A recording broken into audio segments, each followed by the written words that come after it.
Hello, everyone, and welcome to a brand new episode of the Jams Tea Podcast, where we spin the jams and spill the tea. And this week, we're coming at you with a brand new Now episode where we talk about any goings on in the world of art, culture, and music. Mostly music, for the record, but Well, we not do what we can. entirely just music this week, because actually That's true. there was a big thing that happened this week, a big thing in the world of media, and I feel like Film.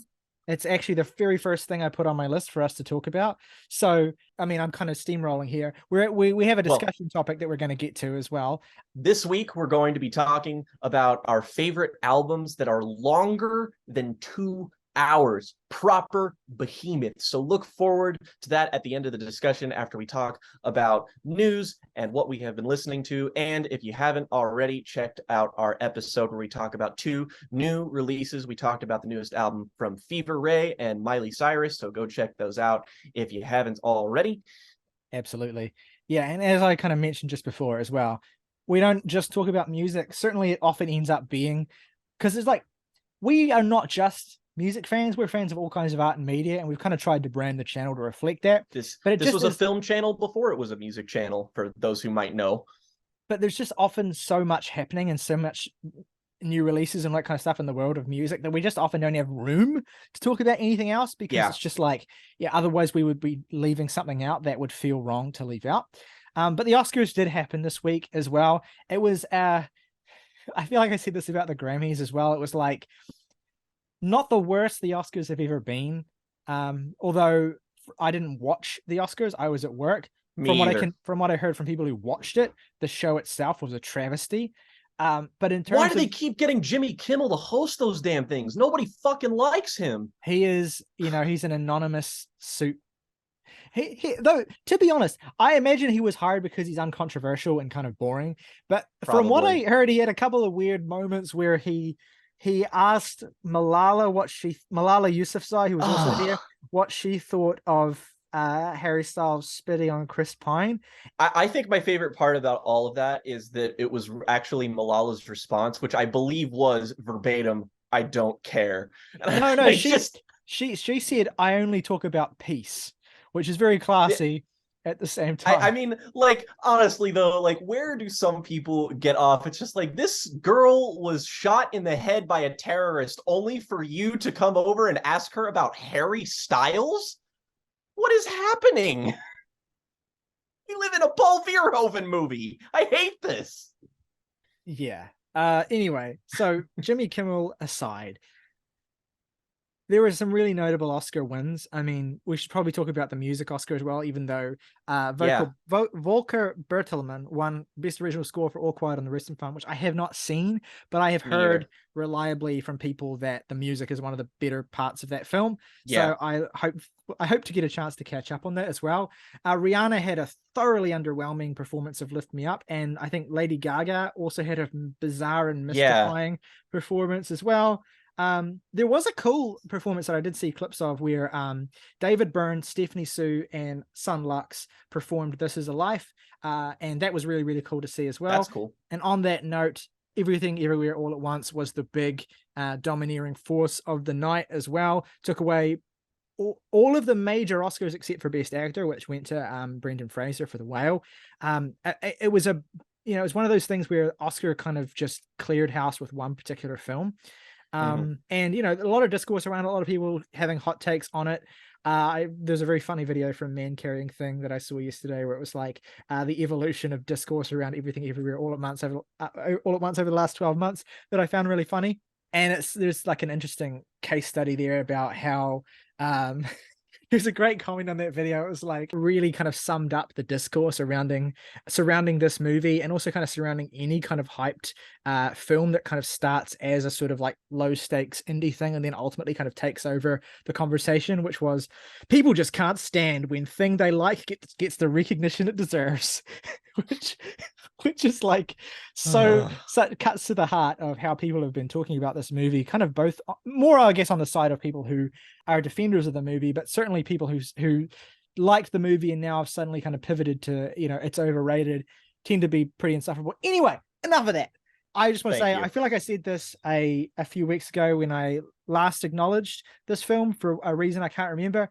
I think it's awesome to see that this particular film as well, has done so well, regardless of whether you like it or not, just because it is so, it is so idiosyncratic. It's so out of the boilerplate sort of thing that the Oscars tend to reward, and that tends to make me more angry than anything else, is when the Oscars kind of just go for the most milquetoast Last stuff. year, I hate being one of the people that loves everything everywhere, because it is like the primo cool guy Twitter opinion to have, to be like, actually it's bad, and it just makes me feel out of touch and weird from all of our irony poisoned friends. But the thing is that if you don't acknowledge the fact that that movie winning all of the awards that it did was probably a net good for the world of movies and art, then I think you might be missing the forest for the trees here. Because even at that movie's apex of hype, like 2 months after it came out last year, like the idea of it winning an Oscar, not the Oscar, Best Picture Oscar, an Oscar for anything, that the possibility didn't enter even a single person's mind. You see that movie and it's just like, this is not the kind of movie that anybody in the Academy would typically go for. And the fact that it won, and the fact that we have actors as talented and as often undersung as Ke Huy Quan and Michelle Yeoh winning their respective awards, is like, I don't really care how you feel about the movie. The fact of the matter is, these things are good. Jamie Lee Curtis winning Best Supporting Actress, however, definitely not going to get on a pedestal to defend that choice. Because that was my favorite topic of discourse discussion. Not because I had a particular perspective on it. I don't really. I mean, I certainly don't think she was the strongest performance that was nominated, but it's boring to have an opinion. I just found the whole discussion to be really funny. I think, I'm gonna be bold here. I think Jamie Lee deserved the Oscar, if only because that meme of her doing the thing, going, okay, is legitimately one of my favorite images that's become a meme in the last it's pretty good 3 or 4 months. So I think she deserved the Oscar for that alone, frankly. Yeah, so take that. I of course was a bit disappointed to see like Banshees of Inisherin definitely didn't get the recognition that it deserved, at the very least. Like I think that the way that a lot of people feel about Everything Everywhere is probably how people like you or I feel about something like The Whale, where it's a movie that does not particularly evoke anything positive in us whatsoever, but it's like, the fact that it got Brendan Fraser his Oscar, I can't really be mad at that at all, honestly. Like, I'm just past the point of treating the Oscars as though they recognize greatness. Like, the point of the Oscars is not to recognize greatness. It is to do things that make you. It is to like recognize the current cultural. The point of the Oscars should be to recognize the current cultural moment and what people are, what represents that essentially. And a lot of the current cultural moment has been about, the kind of re-rising from the ashes of Brendan Fraser and Ke Huy Quan. And so the Oscars reflecting that kind of cultural trend is fitting, I think. Regardless of how you feel about it. It definitely is, despite the fact that's always the thing about the Oscars as well, is we don't treat them as though they actually recognize art first and foremost, and yet we still kind of do get upset when my 3 favorite films of the year, Banshees of Inisherin, Tar, and Decision to Leave, all completely, more or less unrecognized. I don't know if Decision to Leave won anything, but the Banshees and Tar definitely didn't, and that was kind of surprising. Considering how many nominations they had and how well tipped they were from previous awards ceremonies, but never mind. It was a decent Oscars for that. So far from the worst Oscar ceremony we've had in the last 10 more so years. I mean, like, there's just so many more things to complain about, and not to mention, it's like lump Everything Everywhere in there with movies like Parasite, and that these are movies that, again, regardless of what you think about them being immortalized in this way is really only a positive and good thing when we look at the world of art, because it's going to introduce a lot of people to things things they otherwise probably wouldn't have known or been interested in. I can't count the amount of mutuals on Letterboxd I have that have been checking out all of like Michelle Yeoh's like Hong Kong cinema movies like Yes Madam and stuff just because of this movie. And so and everyone discovering that Ke Huy Quan had like, you know, done great action choreography all across the board for like the past 20 years in movies. So it does feel like there is sort of a cosmic justice to some of what's happening here. If we, you know, if you treat the Oscars like they're about rewarding merit without baggage, then you're just there for the wrong reasons. Like it's like the Grammys. You just there's definitely like a topic of discussion that I found myself kind of thinking about a lot was this idea of the pity Oscar as well. Like Brendan Fraser and Ke Huy Quan being awarded these Oscars as a kind of way for the Academy to kind of atone and sort of cleanse their hands of the nature of the Hollywood industry. And, you know, there's a kind of obvious sort of hypocrisy to that. But also at the same time, if the Academy want to kind of spend their time now doing that, kind of just trying to apologize for the inherent ugliness of the Hollywood system by doing this, then, you know, there's worse ways they could continue to trend in this point. Look, I just don't want any more codas. Like, that's all I care about. Like, I just don't give a shit about, like, just stop with the boring shit. That's all I care about. Like, just make the more like the fact that, again, we got a movie that has, you know, Jamie Lee Curtis hot dog fingers in it, and that's a Best Picture winner. It's like, that is a bizarre ass timeline. Like, this is a very strange and unprecedented world we live in. Yeah, the only coda I care about is the coda in Davey Reedon's fantastic game, The Beginner's Guide. Anyway, what else was I going to say? Oh yeah, from the perspective of a music podcast, I think it's quite meaningful that the Daniels won Best Director. Not because and the reason why I point that out is that the Daniels are part of a long lineage of filmmakers, including David Fincher, Michael Bay, Antoine Fuqua, Tassim Singh, many others, who started their career directing music videos. And I think the music video to film director pipeline is a really fascinating one, a really under-discussed one. And even if I think that the Daniels' particular sensibilities have never been better suited to material than they have been to their music videos, at least yet, for me personally, it's not something I hold against them. It just makes me want to celebrate their music videos even more. They're probably most famous for their music video for Lil Jon's Turn Down for What, which is an iconic song, fantastic, and an iconic and hilarious and absolutely balls to the wall music video. I'm a huge fan of their video for the battle song My Machines with Gary Newman, which is just one guy, one stunt coordinator falling down a moving escalator for 4 minutes straight while Gary Newman sings really loudly next to him. Huge fan of that. Love everything about that. He also directed the music video for Foster the People's Houdini, which is a song that was kind of all over my teenage years and is probably still my favorite Foster the People song. Definitely a great video as well. They've directed many music videos for Manchester Orchestra too, including the fantastic music video for Simple Math. If you haven't seen that, go watch that video. It's a great song. Andy Hull did the music for their movie Swiss Army Man. Yes, which is, you know, a highly that was the first time I was introduced to their music in like in any context, and I feel like now that I know who they are and I remember what I do about that score, I'm like, oh yeah, his fingerprints are fucking all over that shit. I can't believe I didn't ever put two and two together with that before.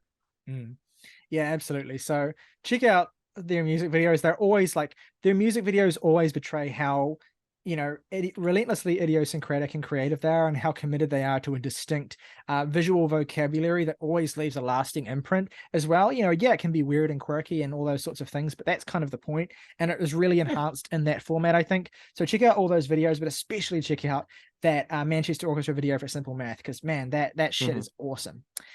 So that I wanted to shout out. One of the biggest music discourse stories of the week, specifically localized to Twitter. And, you know, it's this thing that started out very innocuously and just for some reason gathered, as things often do, gathered steam like a snowball rolling down a mountain until a musician very close to the person involved, who is well known for their hatred of technology and not owning a phone, eventually chimed in their own cryptic way. I'm of course talking about the viral tweet in which some rando music journalist called Meg White of the White Stripes a terrible drummer. And look, for the younger ones watching, if there are younger ones, you may not realize how much of a conversational point the talent of Meg White actually was when the White Stripes were active.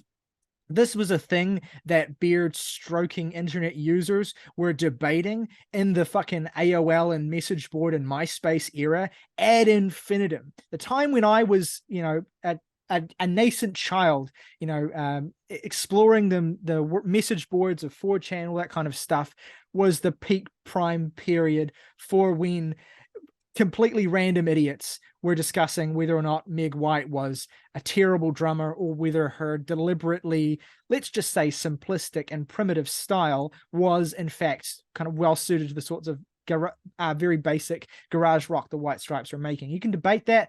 I think that that Meg White is as fitting a drummer for the White Stripes as Jack White is a guitarist. They are both so key to what makes the White Stripes what the White Stripes is, for better and worse, no matter where you fall. But I'm not here to talk about which side of the fence we fall on. I'm just here to acknowledge how much of a story this became, which is, again, it's interesting to me because it reflects the era we're living in currently. Because, as I said, the talent of Meg White and the White Stripes has long been a topic of debate, but never has it risen to the point where Jack White himself has had to deliver this Billy Corgan-esque cryptic statement about demons, cowards, and vampires, heaping fear, negativity, and pain upon the world. It's this completely, it's obvious what he's talking about because of context, but not because of the statement itself. It is, and of course, Jack White's ex-wife, Karen Elson, chimed in to say that, Meg White's a fantastic drummer. Jack loves what Meg did for the White Stripes, core part of that. Lots of famous figures have commented on this to the point where the journalist in question walked their initial comment back, I'm going to say, in a fairly snide way. And, it kind of... What did they say? Well, it was just sort of like, by now, you've probably seen an ill-advised and since deleted tweet I sent out yesterday about the White Stripes. It was an over-the-top take and on the White Stripes, and White as a drummer, and was, let's face it, truly awful and everyday. Pity obnoxious, just plain wrong. I don't know if Meg White herself saw that tweet. I hope not, because I imagine it wouldn't feel great to see a stranger dumping on you like that. So to Meg White, I'm sorry, really into women and music. Look, it was a fine statement. Jesus. It ticked all the boxes, all right? But it just sort of felt... it was a very ponderous, like it went on a lot longer than what I just read. And it just felt a little bit like it was trying too hard. I'm sorry, women. Just as the original tweet was trying too hard to be interesting. And what I like about this story is that it highlights something we see on Twitter every day, which is people taking a mild opinion they might have and doubling down on it just to have a hot take that will draw them attention. Like, I don't believe for a second that half the people who say Saint Anger is the best Metallica album believe that. I don't believe you believe that. I believe you want to believe that because you think it would be an interesting take to have, and I believe you are really leaning into the extremity of that belief to be interesting. And so, whatever, that's the kind of shit you see every day. And it was just really interesting to see this random thing, this random example of one of the most mundane and common things and annoying things on music Twitter just suddenly snowball in this kind of like, mortifying, but also kind of gratifying way.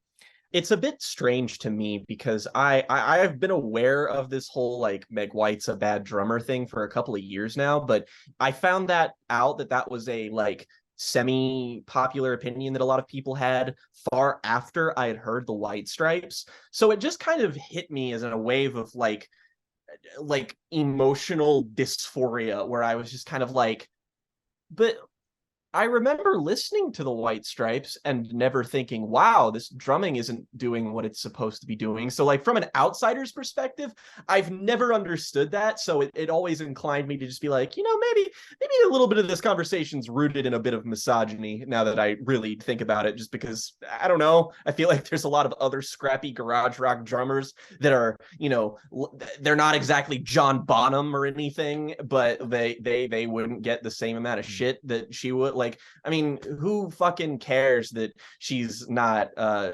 Matt Tong? Like, I don't. Well, yeah, the whole point of it is it's fundamentally rooted in sexism. But anyway, it's a discourse and debate that is not interesting to me anymore. It hasn't really been interesting for 15 years. I one thing about this though that I thought was funny is that this became so popular that there were a couple of like conservative cultural commentators that had to throw their hat in the ring about this.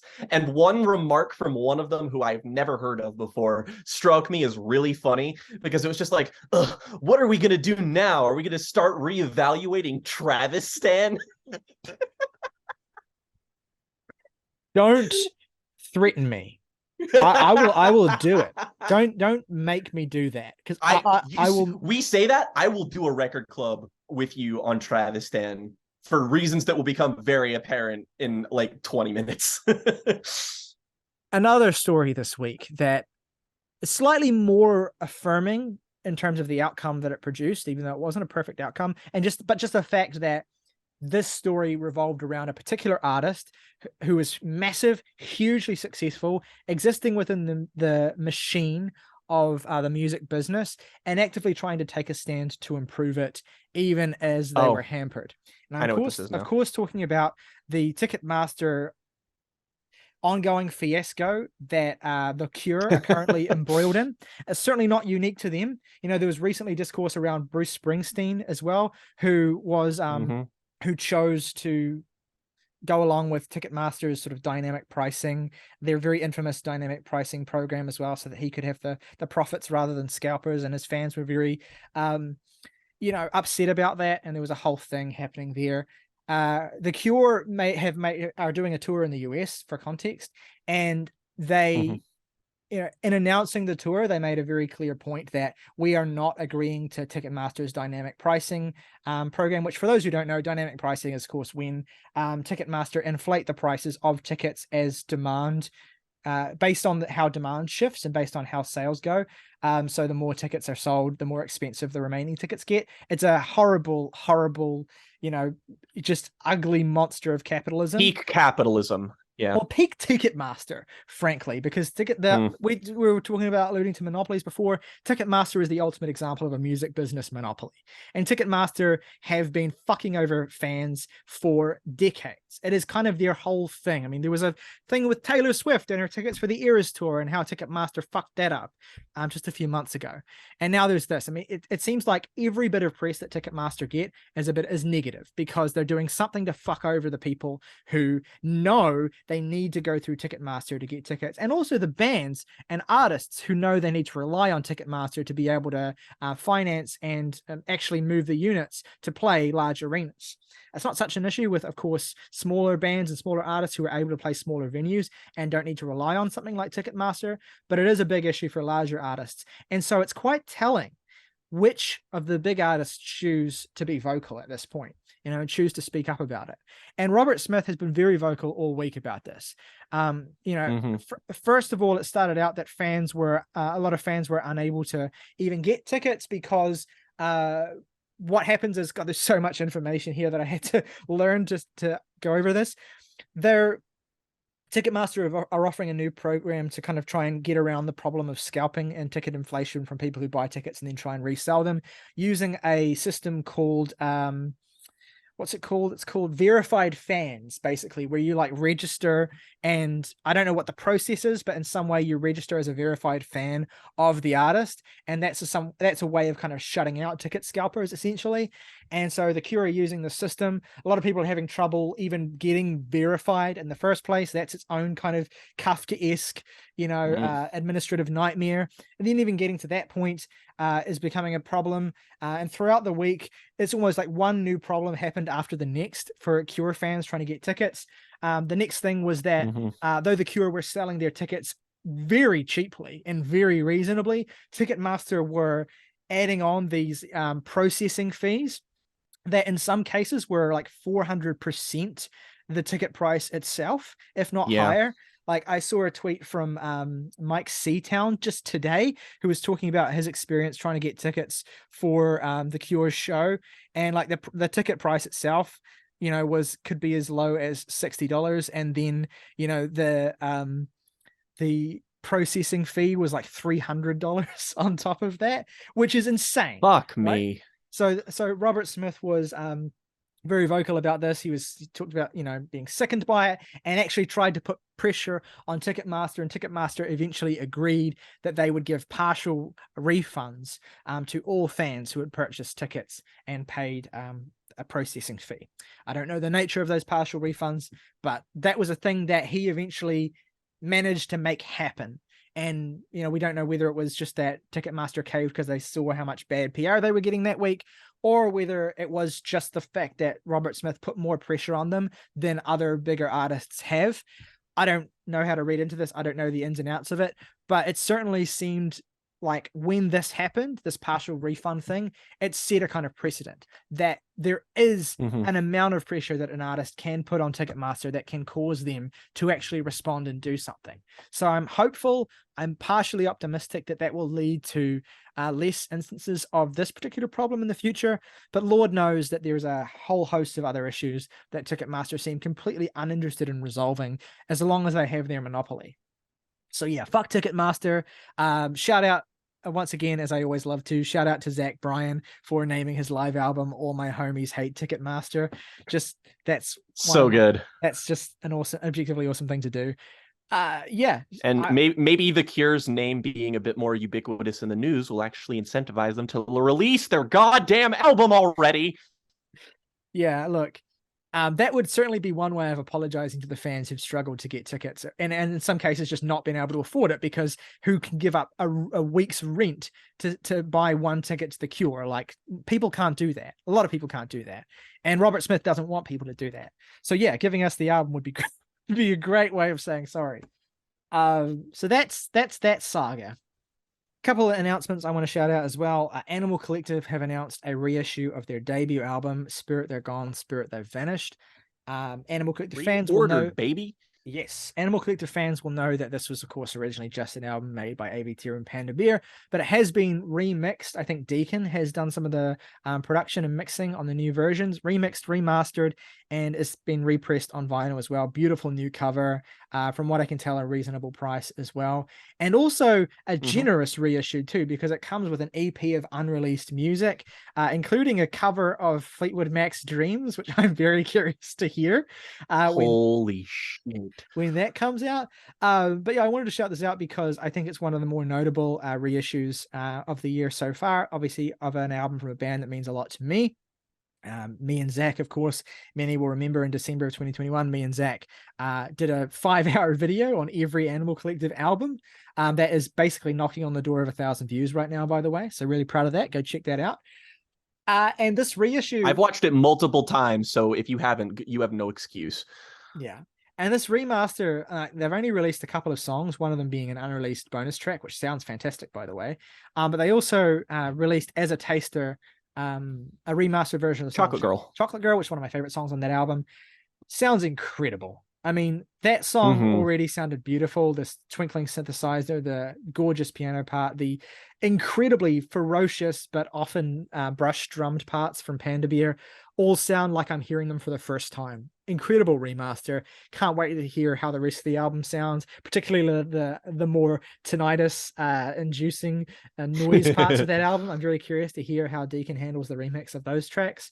But yeah, this is really exciting. Go check it out if you weren't already aware. And I am just really, really excited. I think that it's awesome to hear and see Animal Collective being so prolific in terms of new music, both as a band and the solo projects like the new AVT album I shouted out the other week, and reissuing their old music. It's great to see them having such a good moment. Last thing I want to mention is actually the most kind of it's a cool announcement, but it's kind of the most toothless piece of news because it doesn't really give us much to go on. But Sigur Ros have announced that their first album in 10 years is going to be released in June. We do not know what the album is called. We do not have any more information about it, although this was announced in conjunction with an announcement of a new tour with a 41-piece orchestra in Europe and North America. God. Like, you know, you see Sigur Ros, the idea of Sigur Ros touring with an orchestra, yeah. But I just think about it, 41-piece orchestra. That's going to be an incredible tour. So I'm very jealous of anyone that gets to go to any of those shows, and I'm very curious to see how, if at all, it bodes for their new album. Obviously, they've been through lineup changes, lost members, regained old members. Lots has happened in the interim since the last Sigur Ros album, so there's really no telling how the new record will sound. I've heard that the new material that they've played in more recent tours has been more on the ambient side of things. So I don't know whether that bodes for how the record will sound or not. We'll see. Just really, really excited to be getting new music from Sigur Ros, or the promise of new music from Sigur Ros. If you didn't know, about 6 months ago, Jake and I did a video where we talked about their entire discography. So go and check that out. If you are a Sigur Ros fan, or even if you're new to Sigur Ros and want to hear about them, that's a great video that we're very proud of. So yeah, that is basically the latest in music and multimedia news. Jake, what have you been listening to recently that you want to talk about? I think the first thing that I'll talk about is, I might as well kick this off with 2 new first listens to albums that I ended up absolutely fucking adoring this week. The first of which is I finally listened to my first album from the band Wilco. Which is funny just because I feel like, knowing what my tastes are, I feel like a lot of people would probably assume that I'm already a fan. And it's just been something that has been on my to-do list forever now. I've listened to the Stephen Hayden podcast episode about Wilco and Uncle Tupelo before I had even listened to one of their songs. So it was very strange just kind of coming at this in an alien way, but I went off with my first choice with them, which was their album A Ghost Is Born, because I remembered in the past Ryley had said that that was their favorite Wilco album and contained one of your favorite Wilco songs, that being the opener. And I listened to it. I think the only thing that kept me from not listening to it sooner was just because it is a very long record. Well, it's also a weird entry point into Wilco as well. It's like if your first Radiohead album was Amnesiac. That's what you've kind of just sort of done. I guess I lucked out, because despite that potentially being alienating, I ended up adoring this entire record.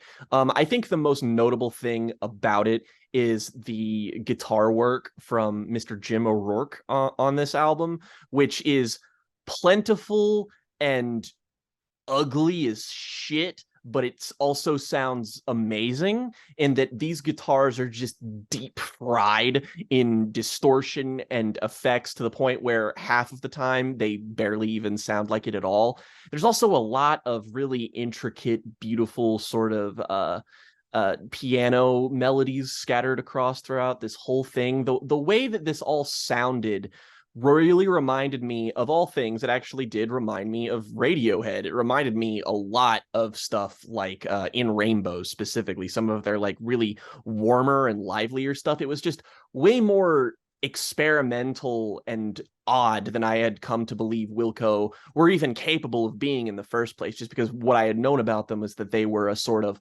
alt-Americana kind of band that evolved out of their, previous effort with Uncle Tupelo.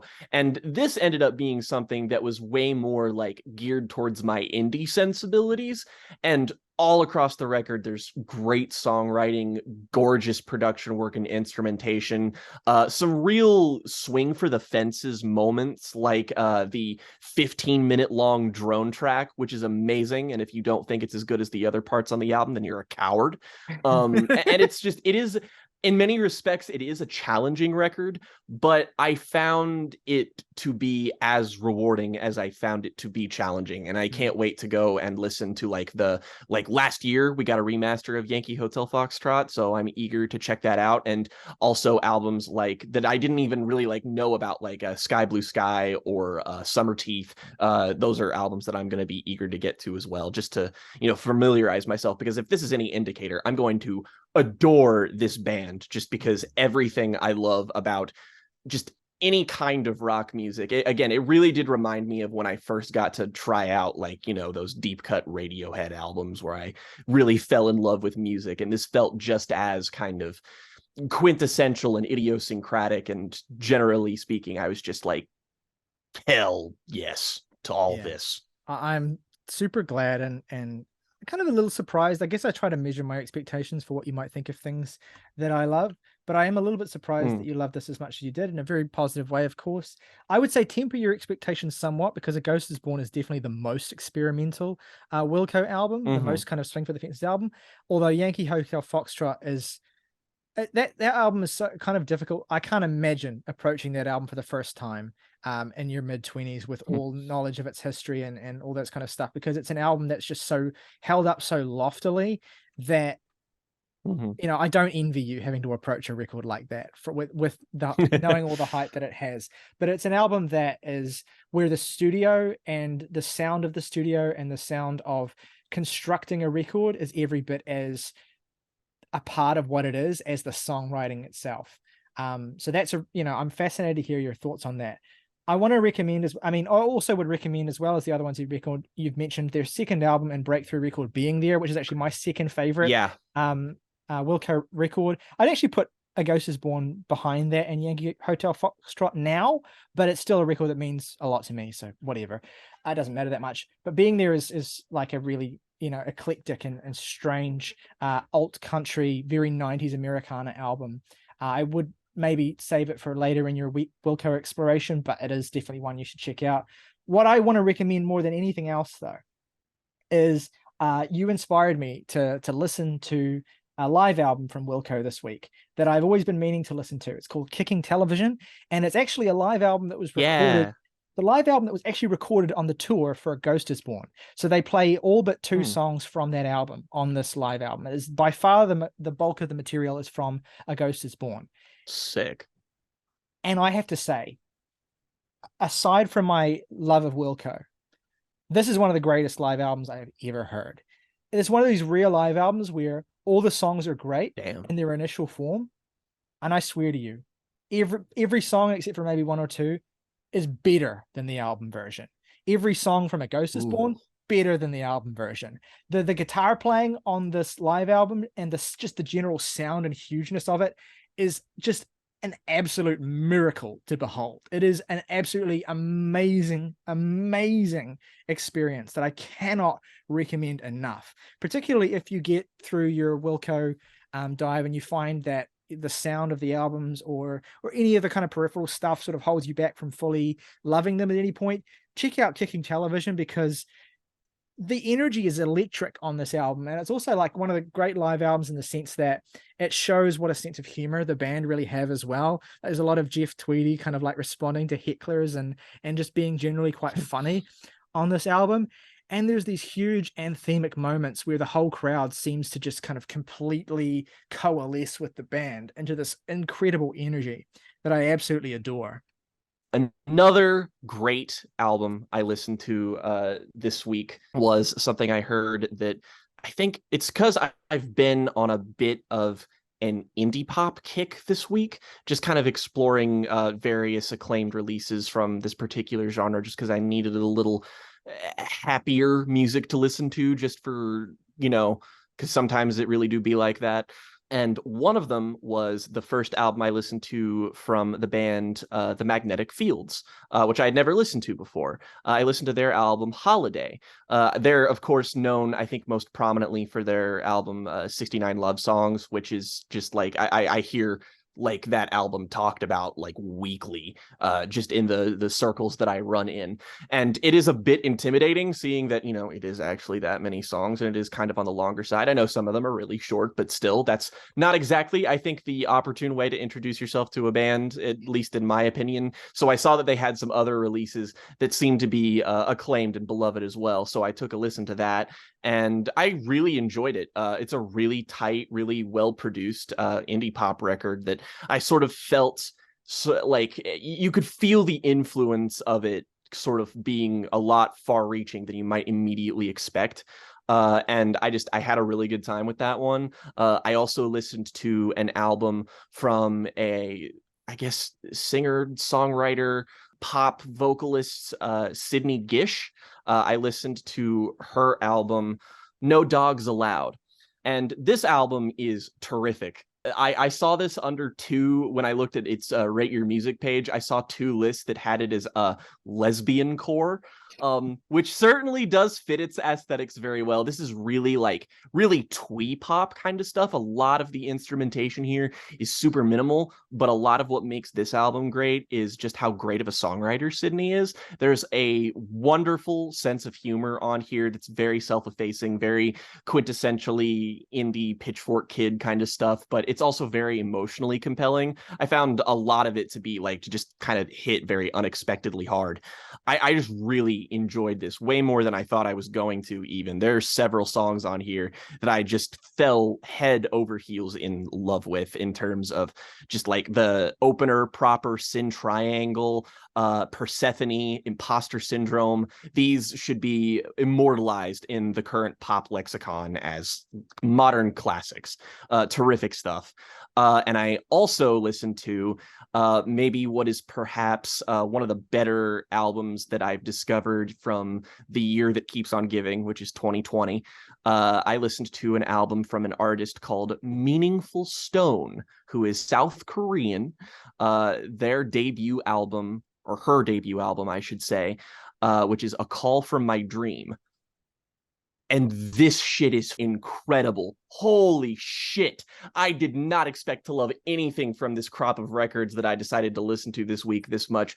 But this is honestly, like, I would put it in my top 10, hell, maybe even top 5 from that year now.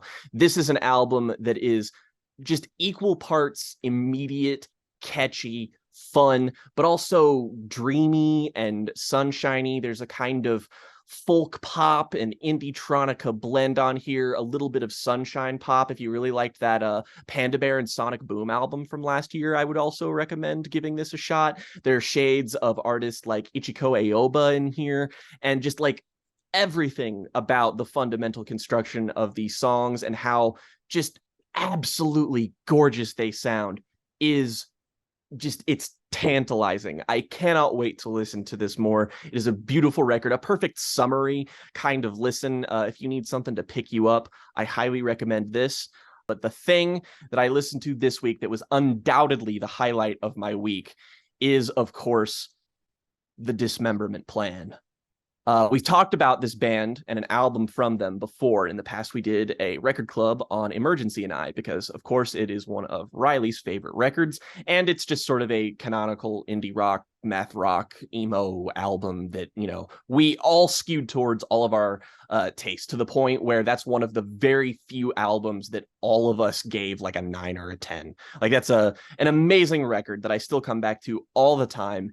And like a lot of bands, it's just sort of difficult to get over that initial hump of that immediate tantalizing record to explore their other stuff. But I listened to the follow-up to that album, 2001's Change, this week.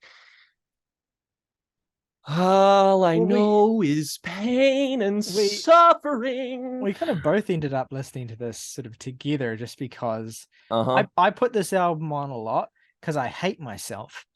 And it's it feels very fitting to put on when I'm in a space that I feel as though I need to wallow in that, which isn't all the time, but is maybe more often than is healthy.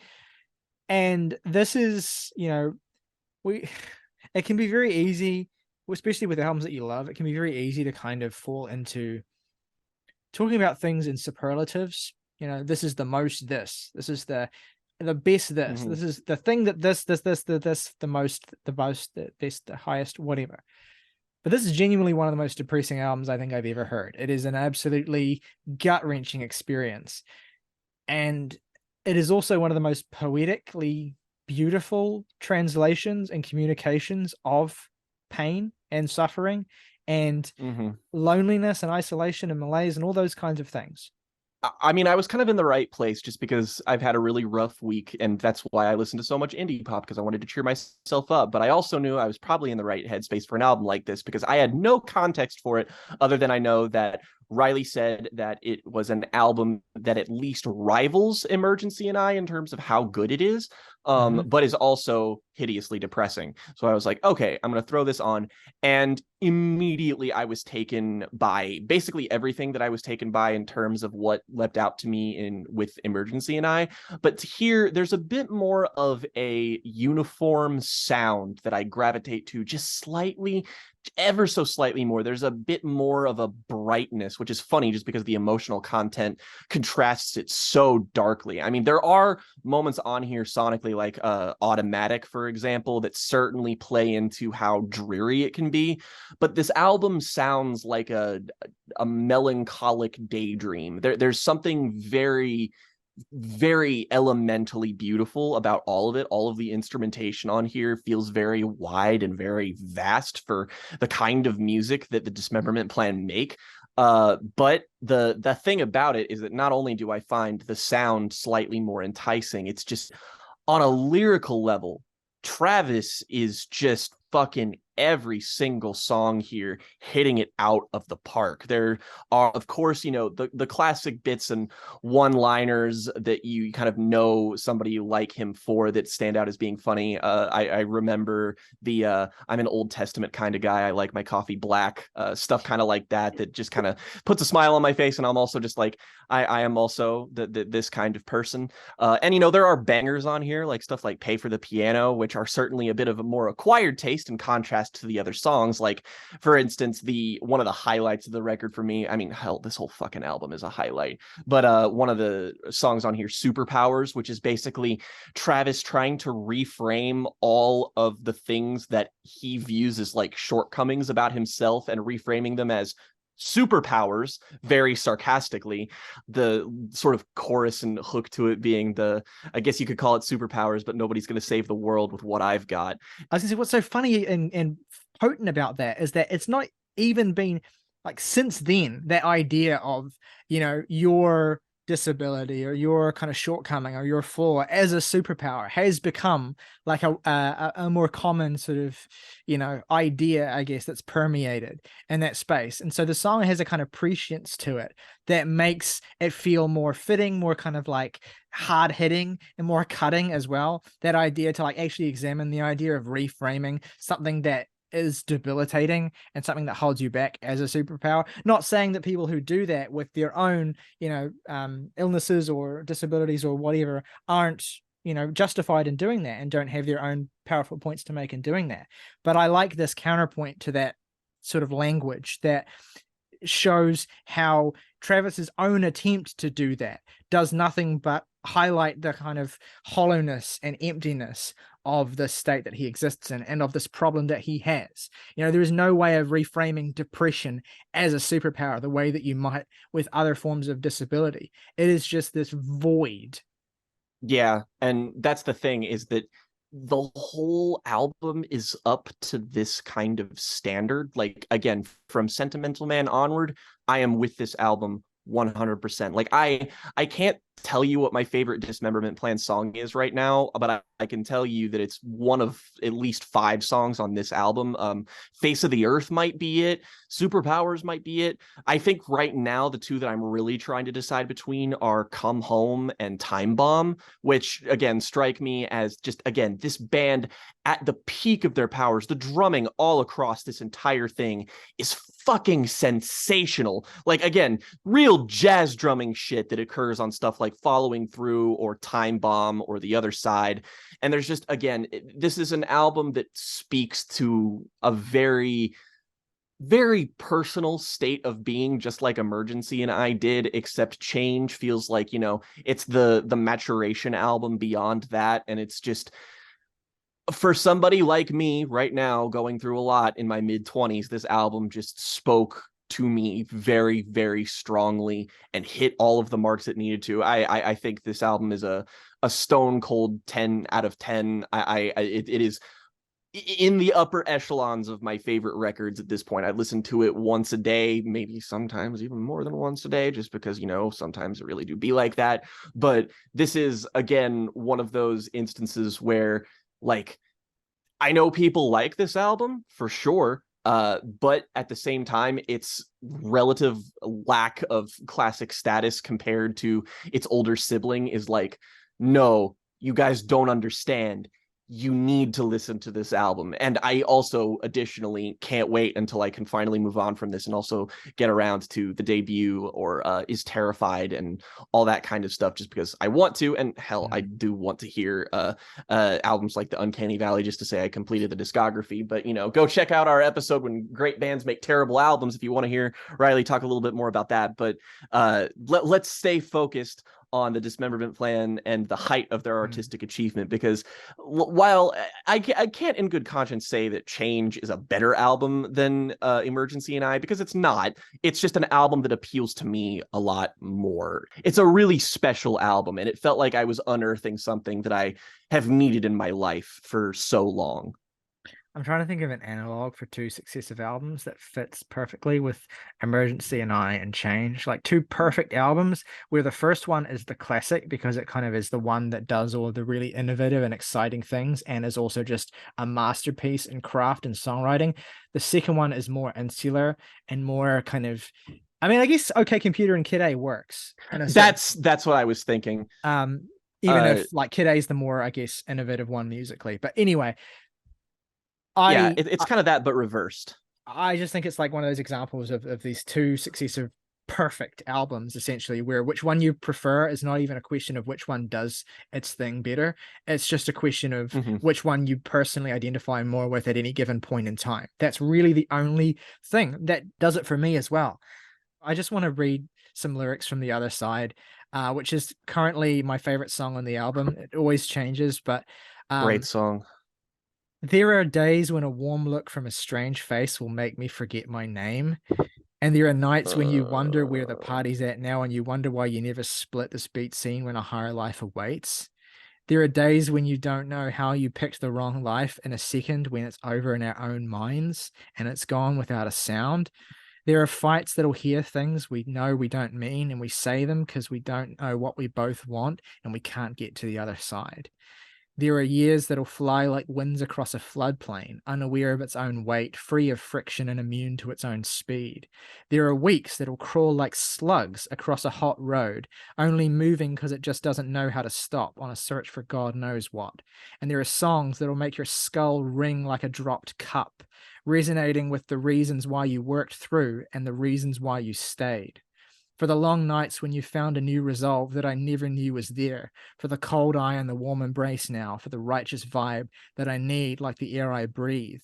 There are times when you'll think you've got my funny number figured out. There'll be days when I don't feel like I ever knew you all that well. And there are lines drawn behind, around, above, and over everything in an effort to figure out the place and time, the wrong, the right, the yours, the mine. And I'll be damned if I feel like I will ever know anything. But if I don't keep moving on that last hill, we'll never know what's on the other side. If that doesn't convince you that this is one of the best written albums ever made, I don't know what fucking will. My favorite lyrical passage of all time in any song ever is the last verse of the song Back and Forth on Emergency and I. And I think that my second favorite might be that. Yeah, that's about where I am with this too. I can't get enough of it, and hopefully my hyper fixation with it will go away, because that'll probably mean I'll be in a better mental state where I can appreciate it even more. But yeah, that was easily the highlight of my week. Again, it's an album so good you just feel grateful that you get to hear it when you turn it on. And on the note of the best thing that I heard this week, let's pivot a little bit. Talk about some things that maybe weren't the best thing that I heard this week. If you are at all attuned to the world of music YouTube, which if you follow us, I assume you must be on some level. So, of course, you'll probably be aware of one Mr. Music YouTuber, Todd in the Shadows, who recently put out an episode about Morgan Wallen and his most recent song. And I want to say a solid 80% of that video is basically Todd devoting to contextualizing Wallen's career up until this point, reckoning with his own like experience and history with Wallen.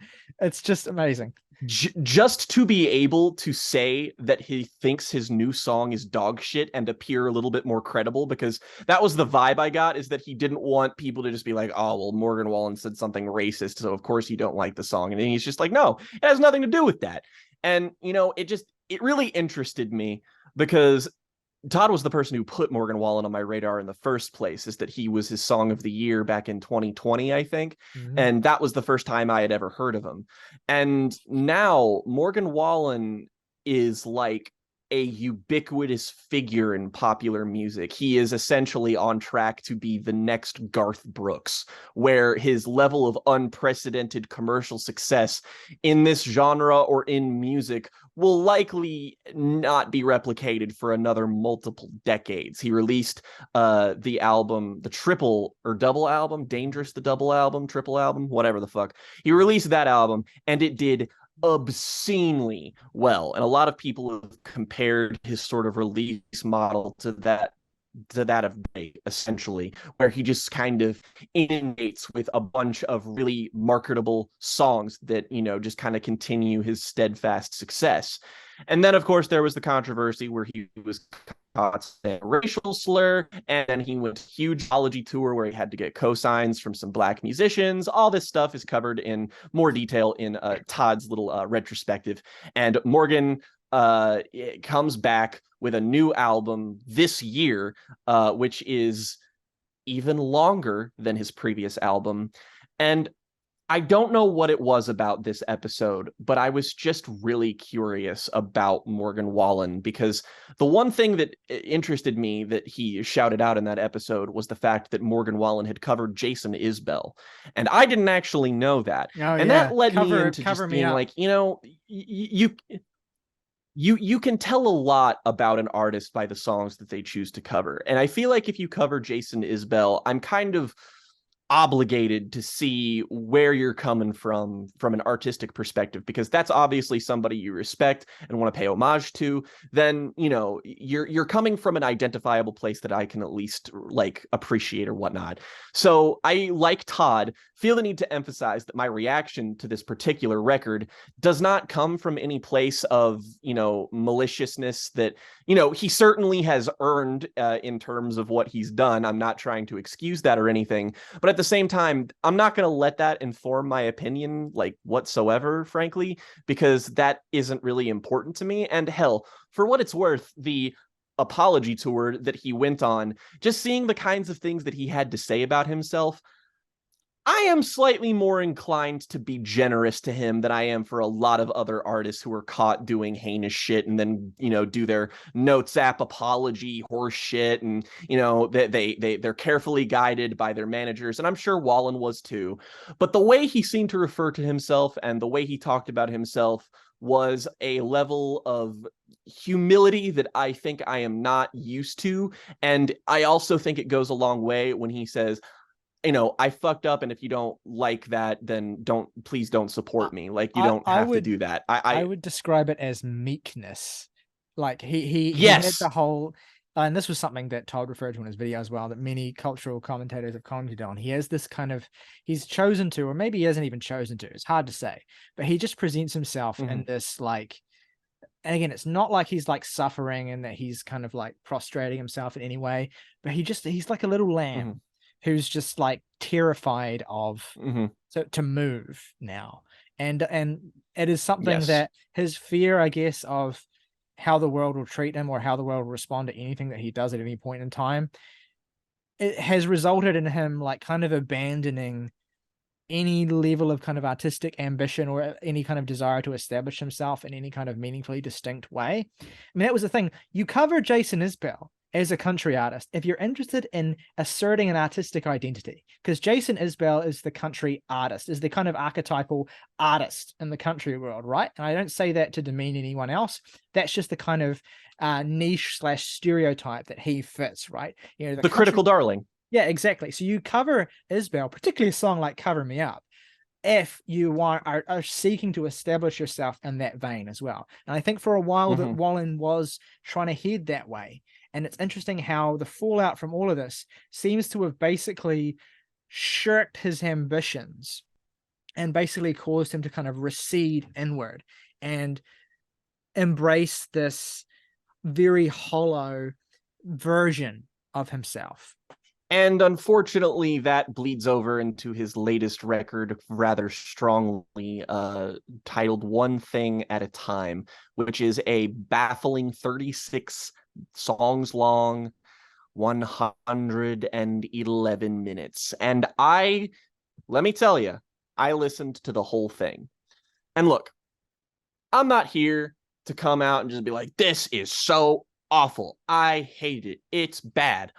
The thing is that I think this is honestly an exceptionally poor album. I don't hate it because I don't think I'm capable of hating something that's this kind of inoffensive. I mean, even an artist like Drake, for instance, when he's at his least memorable, when he cracks open something like Views or even Certified Lover Boy, there is an inherent unlikability to his presence that still manages to tip the scales in terms of what I think of him as an artist. This doesn't really change my opinion on Morgan Wallen, even though my opinion wasn't exactly favorable before, but I'm still a little bit more likely to give him the benefit of the doubt in some respects. But this whole thing is such a wash, man. Like, I don't know how this compares with his first record because I didn't listen to it, and frankly, I've listened to far more Morgan Wallen than anyone like me ever needs to at this point, so I'm not going to be able to make a comparison. But to me, this sounds like an active effort to make yourself as safe as humanly possible. There are so many ballads on here that are self-reflective, that put on this, aesthetic of artists like Jason Isbell, the repentant ne'er-do-well, the I know I fucked up and I'm gonna sing about it kind of guy. And that's the vast majority of stuff on here. There is more traditional pop country stuff. There is stuff that you would hear on the radio all across this thing. There so many from songs about drinking. Oh my God. I mean, like, from the titles alone, there's just, I'm pretty sure the opening track is like Born with a Beer. And it's just like, I understand. I understand the desire to sing about this and to make entire albums about this. I mean, hell, fucking Southeastern is an album that is made in the fallout of Jason Isbell's crippling alcoholism. And I understand that. At the same time, this isn't like a cohesive statement. This is just being fucking repetitive. And it doesn't help that the biggest thing going against this album, for me anyway, is I fucking hate Morgan Wallen's voice. Oh my God, I can't fucking stand it. And there's some people who would just be like, well, is it because he's got like a really strong country twang? And it's just like, no. I'm from Kentucky. I listen to people on a daily basis who have accents much thicker than Morgan Wallen's, so that is not a problem. It's what they do to his voice in post, and I can't really describe it. It's just that they make it plastic. They take his very worn, very Southern twang, and they just kind of coat it. And something that I don't think is auto-tune. It's some kind of effect that just makes it meld very flatly into the mixes of these songs, and it makes everything sound horrible. And it perplexes me because I'm just like, you have people who are way more aesthetically grating than him still getting commercial success. I don't know what this creative decision comes from, because you can't tell me that you're in the studio and if you have two versions of these songs, one of them is without the vocal processing, one of them with them, you cannot look me in the eye and tell me that the version without the vocal processing sounds worse. I refuse to believe it. I refuse to acknowledge it. I've heard him perform live. He sounds better. He sounds acceptable. On the record, it's fucking unlistenable, especially for almost 2 whole hours of it. And it's so showy, it's very surface level, very like I feel really bad, and it's all vague, and it's all there. Everything here lacks a certain specificity, and it's not like he's writing like he's Bob Dylan, where he's talking in slanted metaphor or anything. This is all supposed to be from life experiences that frankly are written with such ambiguity on here that I couldn't tell you if they were real or not. And it's just a woefully uninteresting exercise in all of this, and it really chaps my ass to see that this move has paid off in dividends for him so excessively, to the point where he is basically now Nashville's answer to Drake. And I just look, I can't stress that I don't really like, and I'm a white person, so this is a very privileged thing to say, but that I don't care about him using the slur. I know, right? That I don't care about him using the slur. And the thing is that, yeah, it sucks. And Jack Anderson I don't of the like Jams it, and Tea podcast says Morgan Wallen should have said more slurs. Well, the thing is about specifically where places like Morgan and I grew up in, is that that's just kind of the way things are with some people, and you don't have to like it, but you got to learn to live with it at some point. And I've just kind of like, I was in high school for 4 years. I heard people say what Morgan Wallen said a lot, to the point where I just can't be bothered by it anymore. It's not even my place to be offended in the first place, so I don't really feel like it's my duty to care. But the thing is that I still hate how this whole thing has made him more popular. It's only rewarded him, and that sucks. Well, like, he'll either pivot into being an anti-woke right-wing artist, or he will continue to be this helpless little meek sheep for the rest of his career, making nothing music. There's really no good way out of this for him. There's not likely to be anyway. That's the thing, though, is that, like, I still feel like there's a missed potential, because not everything on here is a total stinker or anything. In fact, I would say that very little of the singular songs on this album are songs I would consider bad.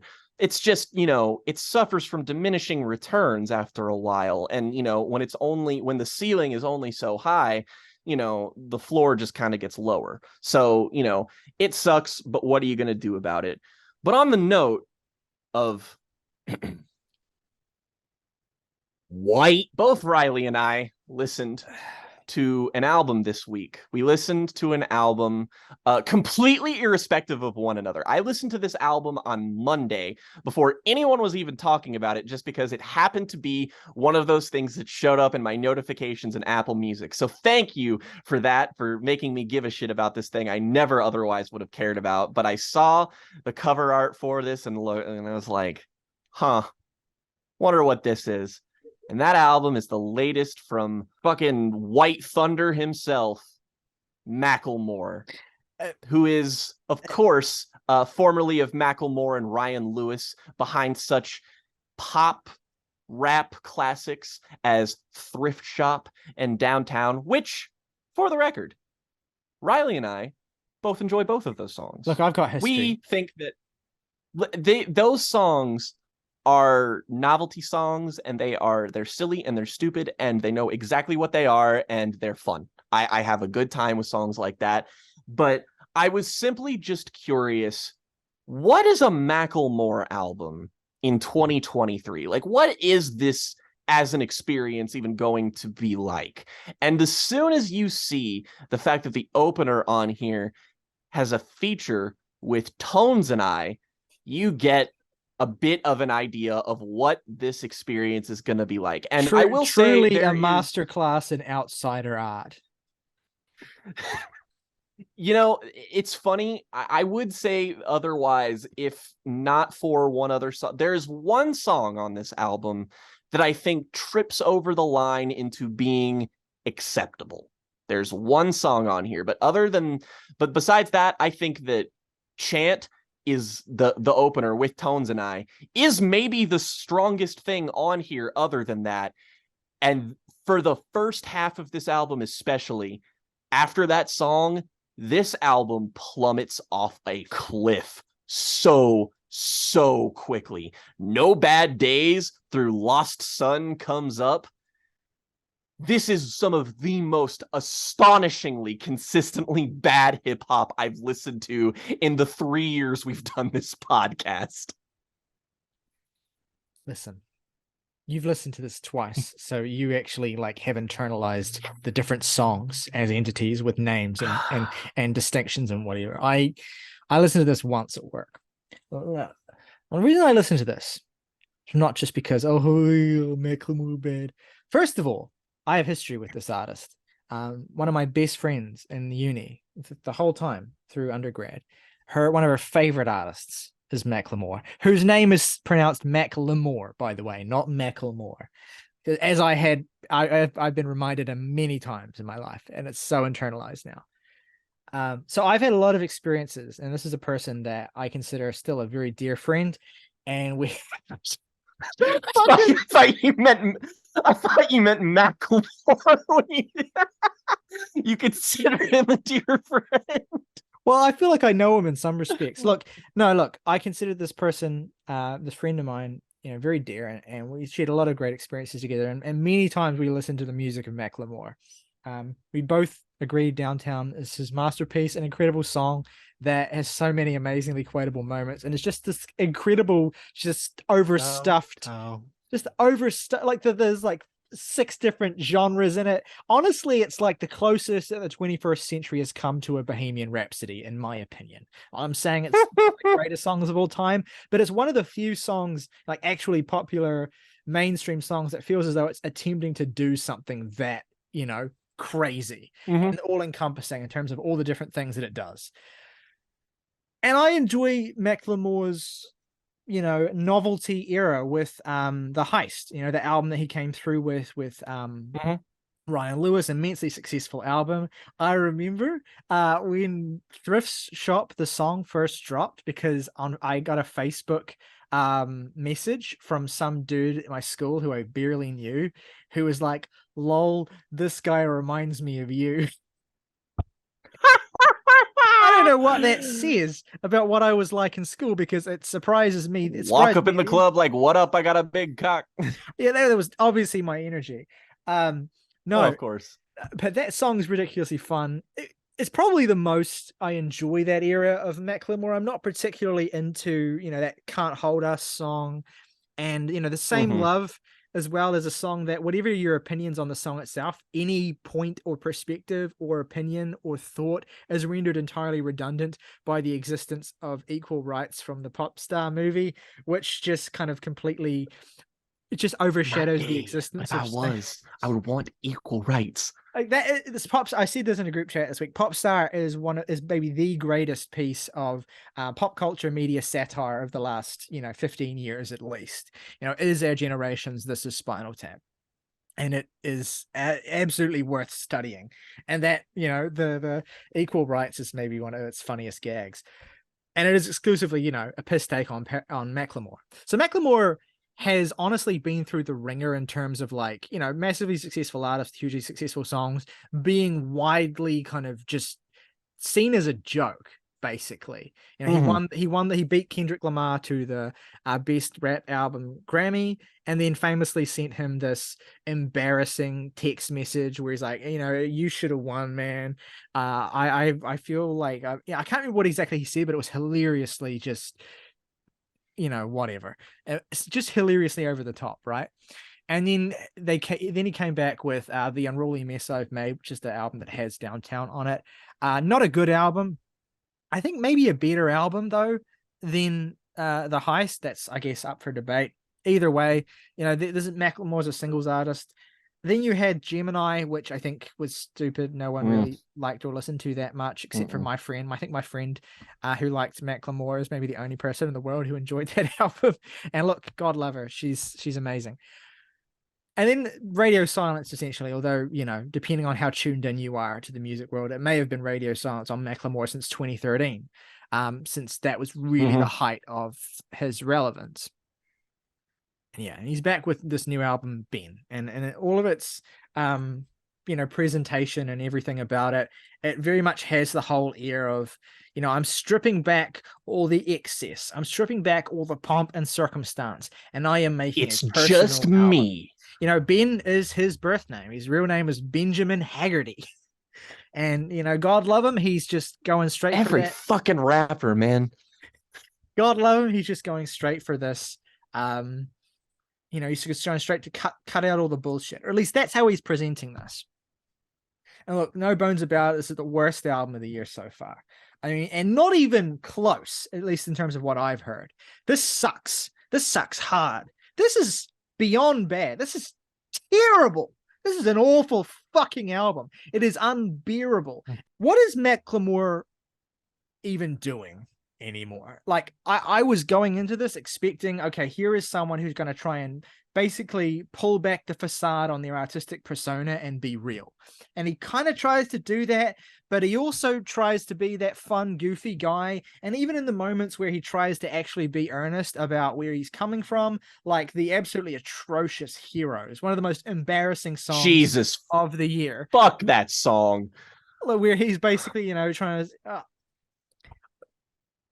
I looked up to drug dealers. My heroes were bad people. I want to sell and smoke weed. Every rapper that I like is actually a bad person, and that's cool. Did I mention that I'm a white guy?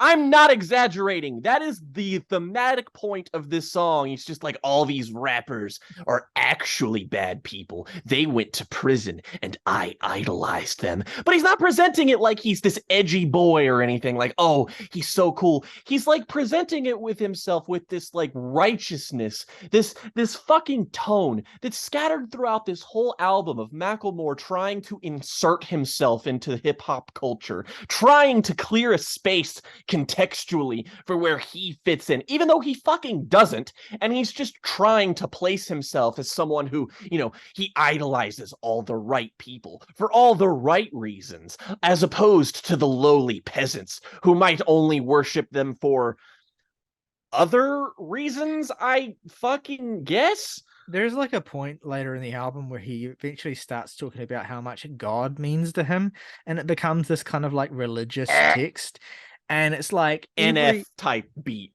Like, no, obviously no offense to anyone who is religious or anything, but it's like, I'm just talking specifically about the archetype and the character here.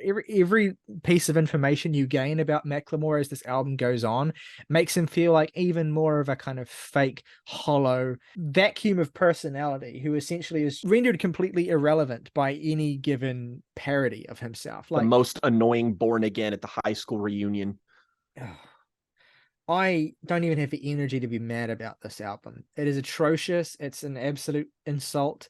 Every second of it that I'm listening to it, I wish I could cut my own ears off. I don't find anything about this enjoyable. It actually made me appreciate Logic a lot more. I want to say that much. Oh, because yeah. When you listen to Macklemore, who I'm not going to go, and say has no rapping talent, like he can say words fast and rhythmically, but when he raps, I get more of an appreciation for how actually technically talented Logic is. Like, Logic can really rap, especially in comparison to someone like this. And maybe I'm being slightly unfair by comparing the two purely by virtue of being slightly corny, if not very corny, white rappers.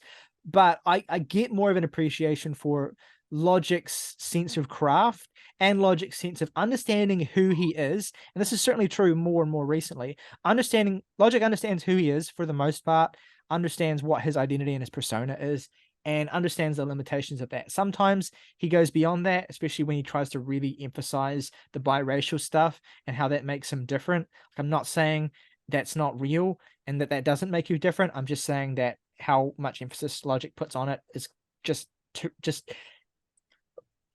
kind of just try hard, right? But still, Logic has more of a sense of an artistic persona and more of a sense of a presence as a performer than Macklemore does, by far. And I even started getting an appreciation for actual Christian rappers, that we've talked about in the past. And people like, because Macklemore is in his own way, the 2010s Toby Mac in some respects. Like, down to like the particularly tasteless early period where he's kind of just like doing all these really crazy things and integrating different genres together and doing all that kind of stuff, to the eventual like slow sterilization of all of that into this kind of like meaningless pulp. They have very similar trajectories. And listening to this, I'm like, it makes me really think about how I would rather listen to the best Toby Mac material than I would listen to the best Macklemore material. Unquestionably. If I would rather listen to the best Toby Mac material than the best Macklemore material, what the fuck does that tell you about the worst Macklemore material? And that's all I think that I need to say. This has a particular quality about some of its writing, the perspective through which Macklemore speaks about hip hop and about other rappers that is so flagrantly condescending. Like, multiple times I was just walking around my workplace last night and saying, shut up, man. He talks about not having rappers don't waste your money buying codeine and get better drugs. And it's just like, dude, where do you get off telling people and assuming this position of authority for other people and speaking like you have a perspective that's worth cherishing? And there's so many moments on here where again, Chance the Rapper's The Big Day is evoked when he's talking about how obsessed with death and dying he is all the time. And it's just like, I don't care. No, I don't buy for a second that this is something that actually plagues you because you don't write like it does. It's so monumentally uncompelling. And the only thing that makes this a degree of separation away from something like The Big Day, in my opinion, is the fact that, the instrumentals are plastic, they're cardboard, but they're competent some of the time. Sometimes they sound squeaky and asinine, but for the most part, they are inoffensive, I suppose, but you're never paying attention to that aspect because Macklemore is again a guy whose chief appeal in his best work is somebody who was able to harness his persona and his personality into something that was endearing, something that was charming, something that you found novelty in, albeit however limited. Here, he's weaponizing that against you, against himself, against his contemporaries, and it comes across, it really does remind me of the Logic album, Confessions of a Dangerous Mind, the one where Logic reveals himself to be this insanely sort of hypocritical, really weirdly kind of toxic personality that's just sort of reveling in how just detestable someone like him can be.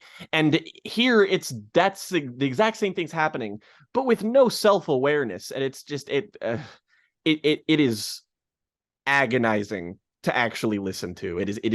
I listened to, for this episode, I listened to multiple 2-hour-long albums this week. None of them felt as long as Ben. None of them. Can I just say what a dumb, I know it's his name, what a dumb album, Ben. Just like Ben. It's like a sound that just kind of shits out of your mouth. And the Grammy goes to Ben. Shut up. All right, let's move on to our discussion topic for today, which is great albums over 2 hours. Now, I thought this would be an interesting thing to discuss because we talk about a lot of great albums, we talk about a lot of albums we love, and I thought it would be interesting to focus in on a particular aspect of a particular kind of album that can be done in a lot of different ways. Like focusing on albums that are 2 hours or longer is in a vacuum an abstract thing, but there are different ways that an album that long can go about executing its ideas and maintaining itself as a fascinating, interesting, and compelling experience for such an extreme length. And so we've each picked 3 records that capture how an artist can do that at that runtime in different ways and across the spectrum of musical genre as well, that we want to shout out. And so we're going to do this, we're going to do the inverse of this next week with particularly short albums as well. But I think this is a really interesting thing to zero in on, because sometimes the idea of an artifact that is, so extremely long can be in itself fascinating and attractive, just to see what artists do with that, especially when there is so much potential for just completely collapsing under the weight of such a thing. So here we are with music at its most extreme. A good handful of these hover around the 2-hour mark, so give us some leeway here. Some of them go far beyond that, but not all of them. The point being, it's albums of extreme length. And what do the artists do with that? How do the artists use that as a core part of the album's identity, and what makes it a great album, as opposed to just being a collection of songs that happens to be 2 hours long? These are albums that should ideally be that length, and that length is what makes them great. So, Jake, I want to hear from you first. What's your first pick for great albums that are extremely long? This is a cool exercise because it gives us the chance to not only talk about basically everything you just said, but talk about albums that are worth talking about, but outside the slightly more limited context that our show provides. Because, if we wanted to talk about an album like this, it would be exceptionally difficult just because there's a lot of material and we do long form discussion, and it would probably be way too long, and it would be way too indulgent. Not that that's ever stopped us before, but still, it's something that you maybe need to adjust the framework of what you're looking at it from. So I really liked this idea, and exploring this was difficult because I wanted to pick 3 records that not only were, executed their ideas in different ways, but also were albums that I haven't mentioned somewhat recently, or albums that we had talked about extensively, or albums from like artists that we've talked about super extensively. There's some honorable mentions of sorts, being Autechre's Xi, which isn't like, we have talked about Autechre on this channel so much that I feel like talking about an album like Xi outside the context of like a record. I'll do it again.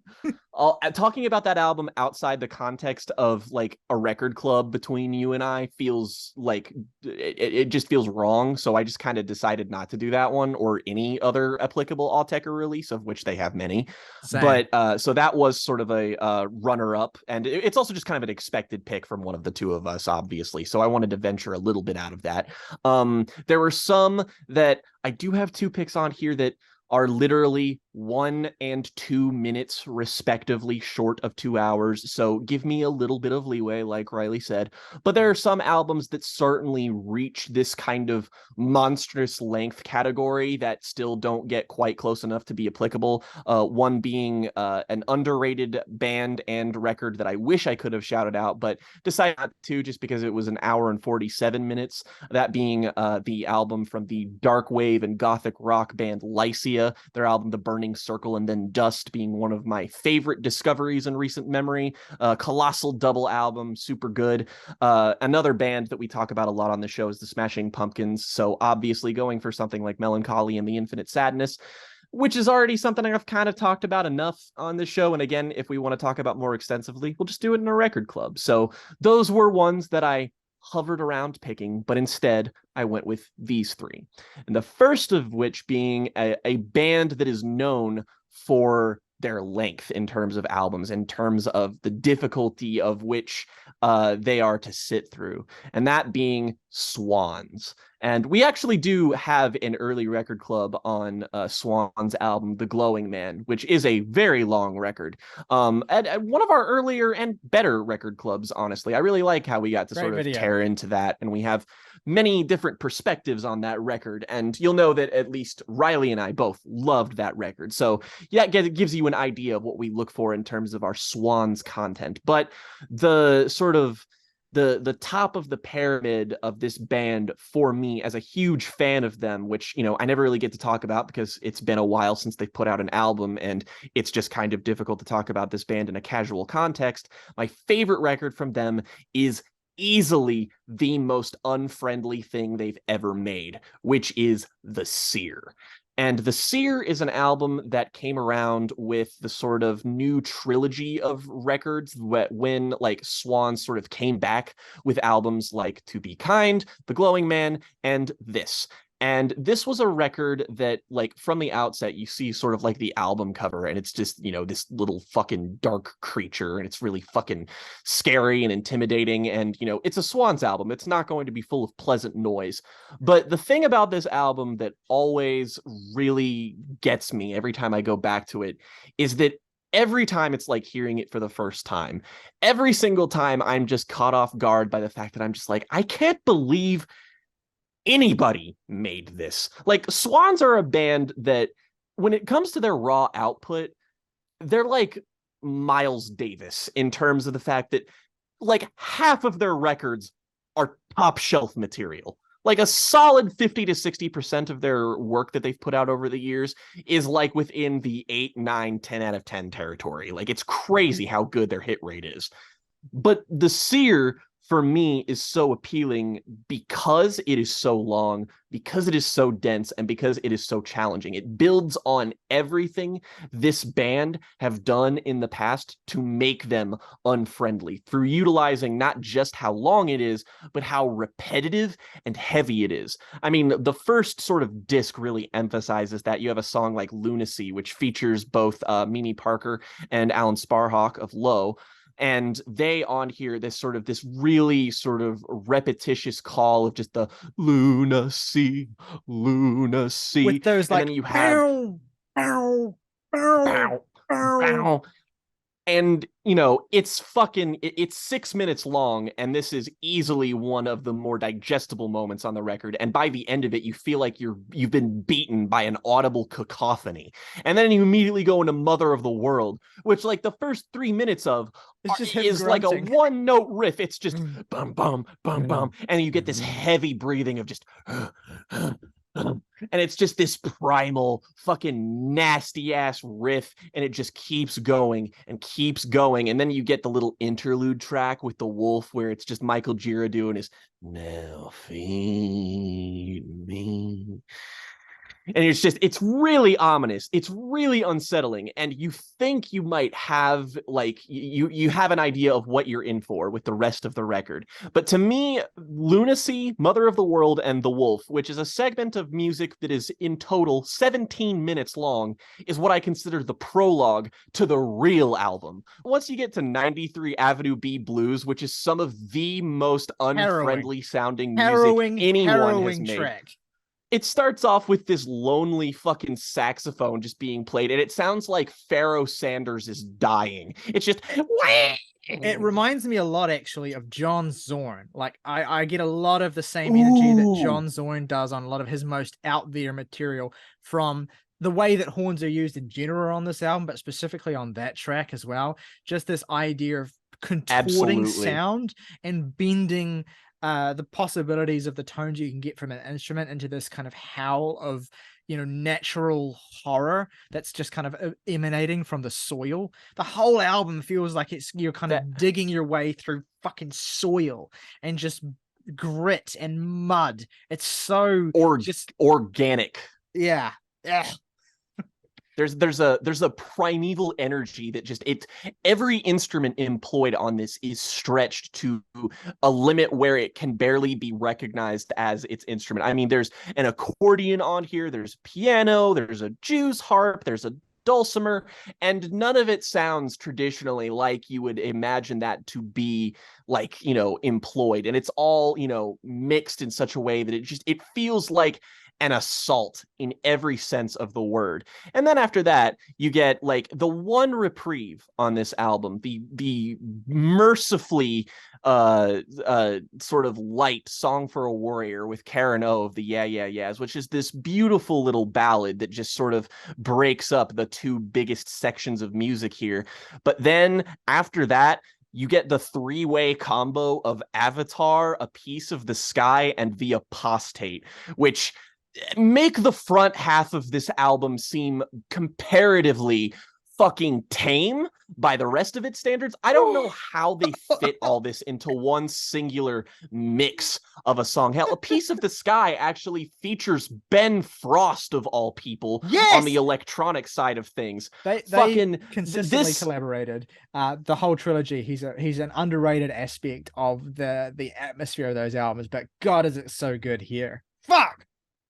And that's one of the best things about this album to me, is that they use all of these features so well, and in ways you never would have predicted Swans to feature them. And it all feels maximal. It all feels chaotic. It all feels hellish. This is just the ideal Swans experience, where, yeah, it's not going to be for everyone, but every level of its construction. Every isolated element of this album is ugly and challenging, but it's also purely hypnotic. After that, riff on Mother of the World, after that sort of bam, bam, bam, bam, bam, bam, after that goes on for 3 minutes, I am locked into a mental state that no other music is capable of putting me in. Hell, other Swans music can rarely put me into the masochistic level of like genuinely listening to this album is like engaging in a form of like religious apocryphal BDSM.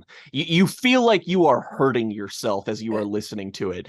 It reminds me a lot of Lars von Trier's Antichrist, actually, which has a very similar atmosphere the entire time. And it even feels like it might have influenced the feel of a lot of this too well. It is like that kind of exploration of masochism and of, base instincts and impulses and how corrupted and corruptible they can be. But there's also just this context of nature and the natural world and of primal instinct that's underlying all of it, that makes you feel as though you have no agency as a being within this place, and you're just this reduced to this completely, like I said, base instinctual creature. Like this evil fucking wolf god is fucking possessing you and like making you eat flesh. It is genuinely an album that makes you feel like you shouldn't be listening to it. And that's kind of why it's my favorite Swans album, is that there's a lot to dissect when it comes to what they're talking about lyrically speaking, but overall it's about viscera. It's about what it does to you. And in that respect, I think this album could only be 2 hours long. Like if it was any shorter or any longer, I just don't think it would work as well. It is an album where the effect comes from the length and the intensity of how long you are submerged in that state. So yeah, it wouldn't work as well if it were any less than that. And I can definitely, listen to it however you want as well. But if you really want the full experience, you've got to listen to it like without breaks. You've got to just put the whole thing through and let yourself be taken through that ringer. Okay, my first pick today is an album you also kind of have to listen to in one whole run for a different reason, because it is basically not a single song, but it is this single movement of music that goes through 31 different songs essentially in this kind of continuous party. And thematically, emotionally and tonally, it is the complete inverse of Swans, and it's a more recent record as well. It is DJ Sabrina the Teenage DJ's album Charmed. Now, this album generated a lot of hype when it came out in November 2020. This is one of those great examples of an artist that comes up purely in the online world as well. I don't actually know if any of DJ Sabrina's music has even been physically released in any kind of format at all. It's just not made for physical formats. It is music of the internet age. It is music embedded in kind of the long history of the internet age, back to the MySpace era as well, and a lot of what it invokes tonally. And it owes a lot to like girl talk as well, and a lot of music that's based around kind of flipping and taking samples from popular music. And but it is not like that. It is its own original music. It is house music. It is this continuous party, essentially, this riding this solid high for 3 hours of constant euphoria. I don't love this album as much as some people do, although I think it is a fucking amazing album. I'm not saying that to like diminish it or anything. I'm just saying that some people who love this album, like our friend Connor, thinks it's one of his favorite albums of all time. And I understand it, because the whole experience of listening to this is this constant euphoric cloud where Sabrina is taking you from one high to the next high in this insanely confident way. Tracks like I Want You to Know, New Year's Resolution, How Did You Know, Down with Love, Nothing's Gonna Stand in My Way, The Amazing, My Baby I Become Unhinged, Charmed Life, and End of an Era, the 1-2 punch finale that takes up about 28 minutes of music altogether at the very end, is incredible. Like, this album is this constant 3-hour party that never lets you down, but also manages to find the sense of ebb and flow throughout it. That means it doesn't get too exhausting or tiresome. And you certainly have to be in a mind state to consume 3 hours of party house music, essentially. But and I know you're someone, Jake, who has a kind of rocky history with house music, this certainly feels as though it's an album that is tuned to creating that sense of pure hypnotic joy that something like Daft Punk's Discovery does.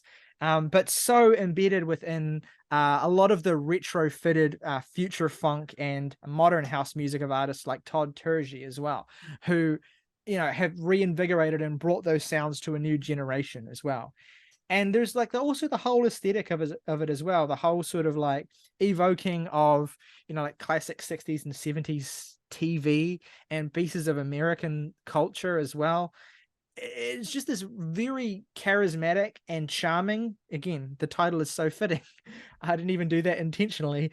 It's this very charismatic and life affirming and also awe-inspiring and wonderful and beautiful experience that I recommend everyone give a shot. Now, if you are allergic to the kind of relentless, optimistic kind of sunshine sound of this kind of music, you might find it to be utterly insufferable, but you won't know until you try. And Charmed is absolutely a record that rewards you the longer you spend listening to it. Basically, it kind of just gets better and better as it goes, really. And it starts in a fairly strong place too. And there's just very few records I've ever heard that have given me the kind of experience that Charmed does. It's not even unique for DJ Sabrina. She has a lot of albums that are 90 minutes, 2 hours and over.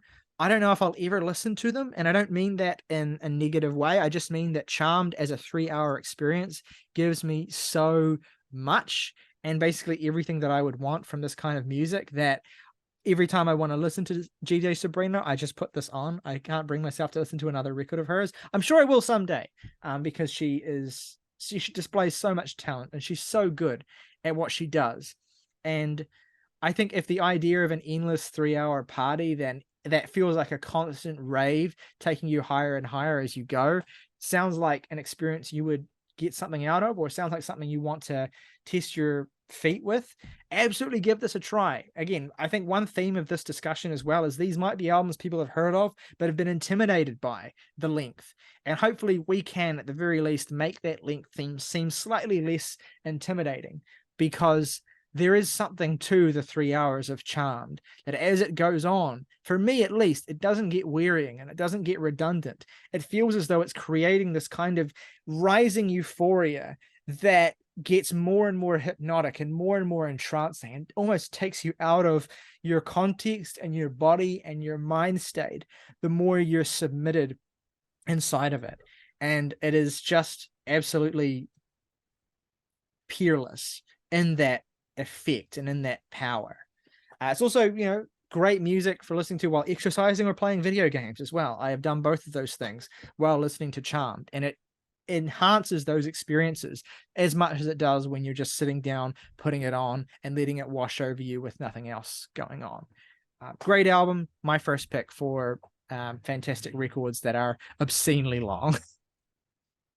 Next up, I have 2 albums that I wanted to pick, not just because I feel like they exemplify this exercise, at its most sort of potent and interesting, but because these are both albums that are seen as contentious. That, not to say that they aren't received well, they usually are, but just releases that from artists that are not seen as favorably as what surrounds them.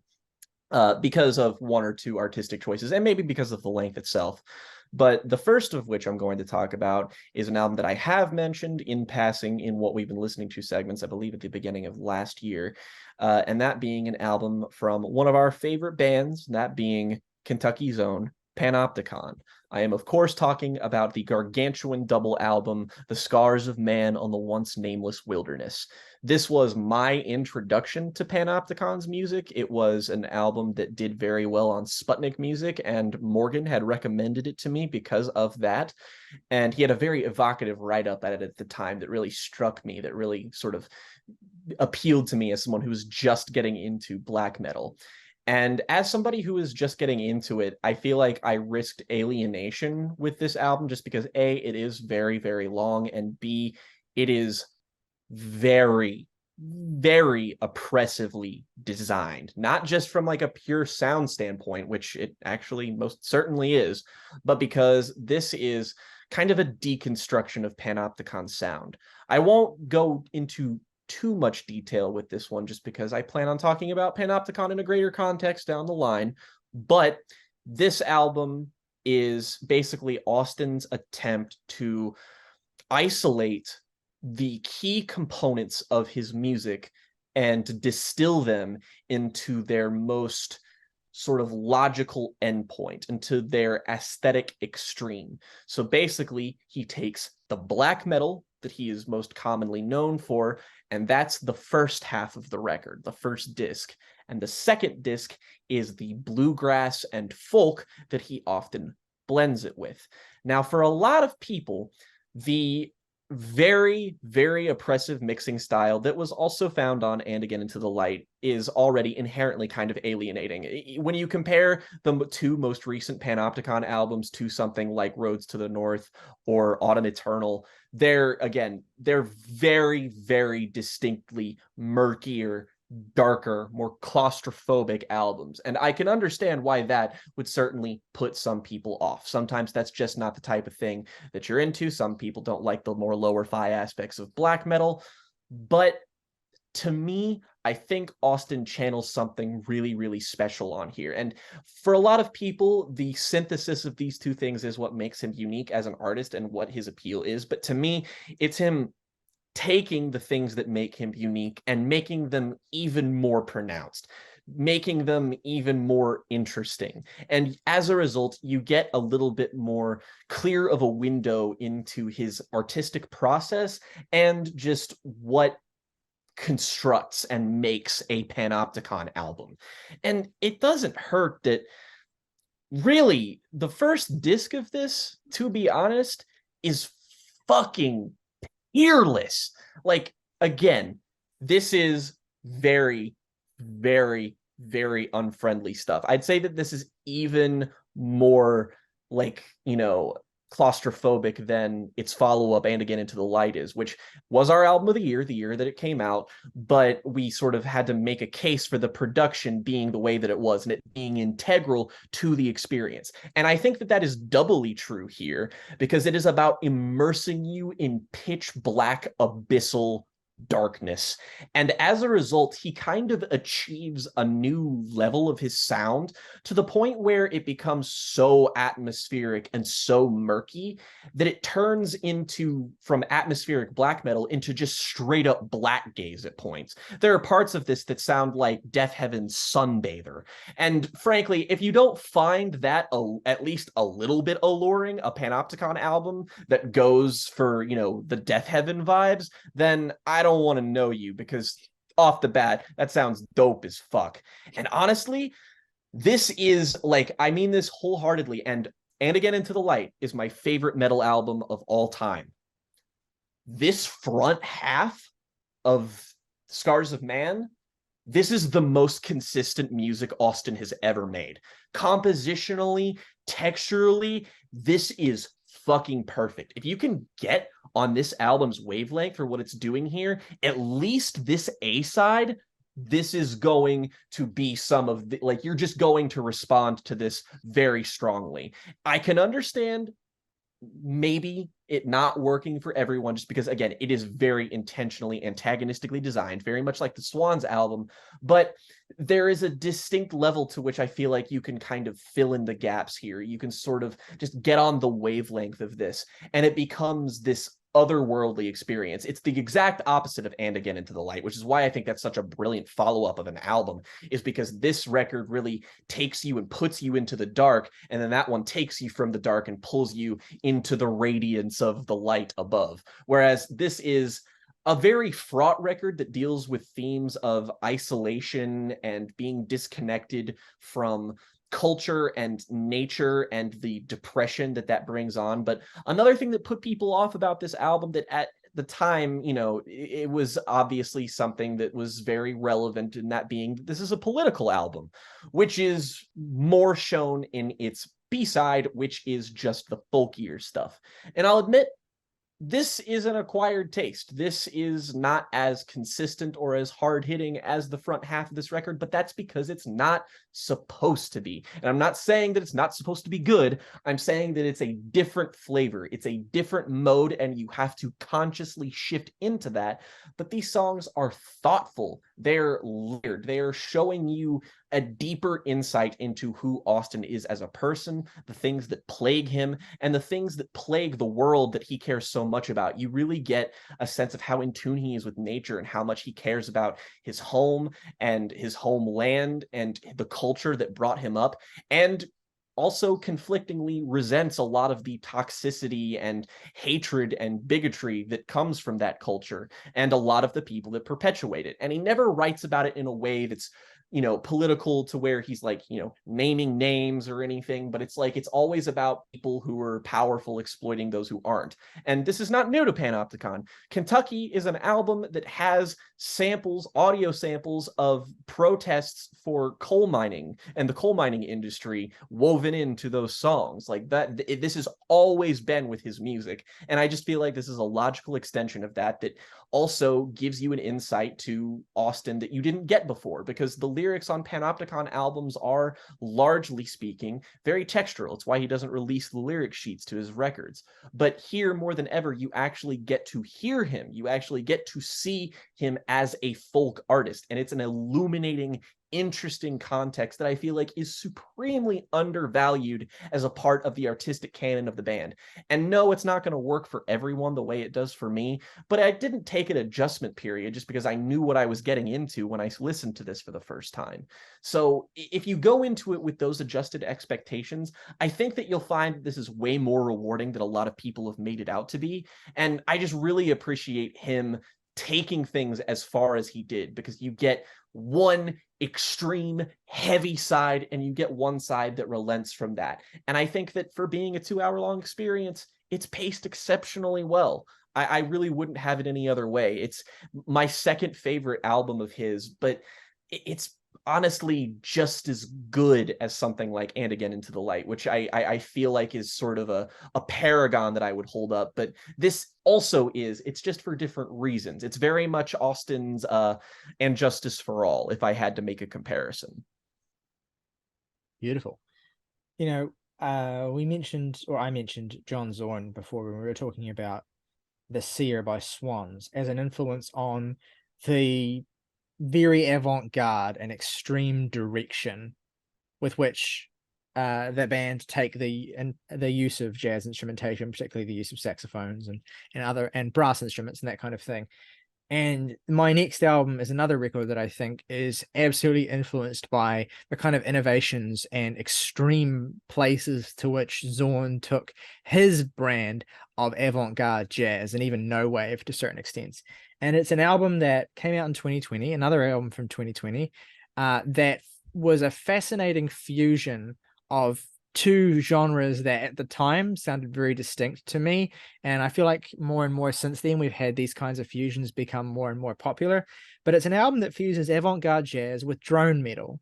And it is a particularly fascinating fusion of those two things in the way that it kind of melds them together into this kind of mess, to the extent where the boundaries of one genre and genre convention and another are kind of not really detectable anymore.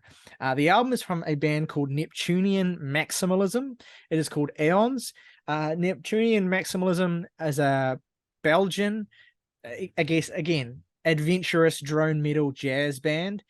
This is their sole full-length studio album up to this point. And it's kind of amazing to listen to this and fathom that this music was made exclusively by 4 people. It's a 4-piece band who create this swirling maelstrom of sound that is, to be blunt, utterly overwhelming. Again, you listen to this or you approach it with fascination given to the way in which the genres and sounds are described. You put it on and you are completely bludgeoned by a massive wall of sound that barely ever relents for 2 hours. There's a lot going on conceptually, a lot of very kind of mystical and spiritual stuff that I'm certainly not well versed in enough to kind of pick apart. It would be a very intimidating album to review, frankly, and I don't think we ever will, just because of how difficult it would be to even approach, to give it the thematics and that kind of stuff, the level of attention they deserve. But essentially, it's divided into 3 discs. And each disc is this kind of ritualistic, tribal exploration of immense sound that is meant to represent odes to the earth, the moon, and the sun, respectively. And as it goes on, the particular way in which they explore these instrumental blends, primarily of this just blaring and brutal and dark baritone saxophone, played by Jean-Jacques Durink, is and with this, again, terrifying sounding baritone guitar played by Guillaume Cazalet. The fusions of these 2 instruments, and again the associated instrumentation that goes along with it, the absolutely intense and varied percussion of Sebastian Schmidt as well, it's kind of impossible to describe. Like, I haven't had a chance to revisit this since my initial listens to it in 2020, when I was like lying in bed in the darkness with my headphones on, completely consumed in this world. But I put on a couple of songs in my earpods earlier today, and it was like I could barely listen to it because it just was not it's not the album that's kind of made for that format. You need to have either really good headphones or a really good system, purely because of how dense this music is. It is apocalyptic, it is huge, it is crushing. The weight of it all is so massive.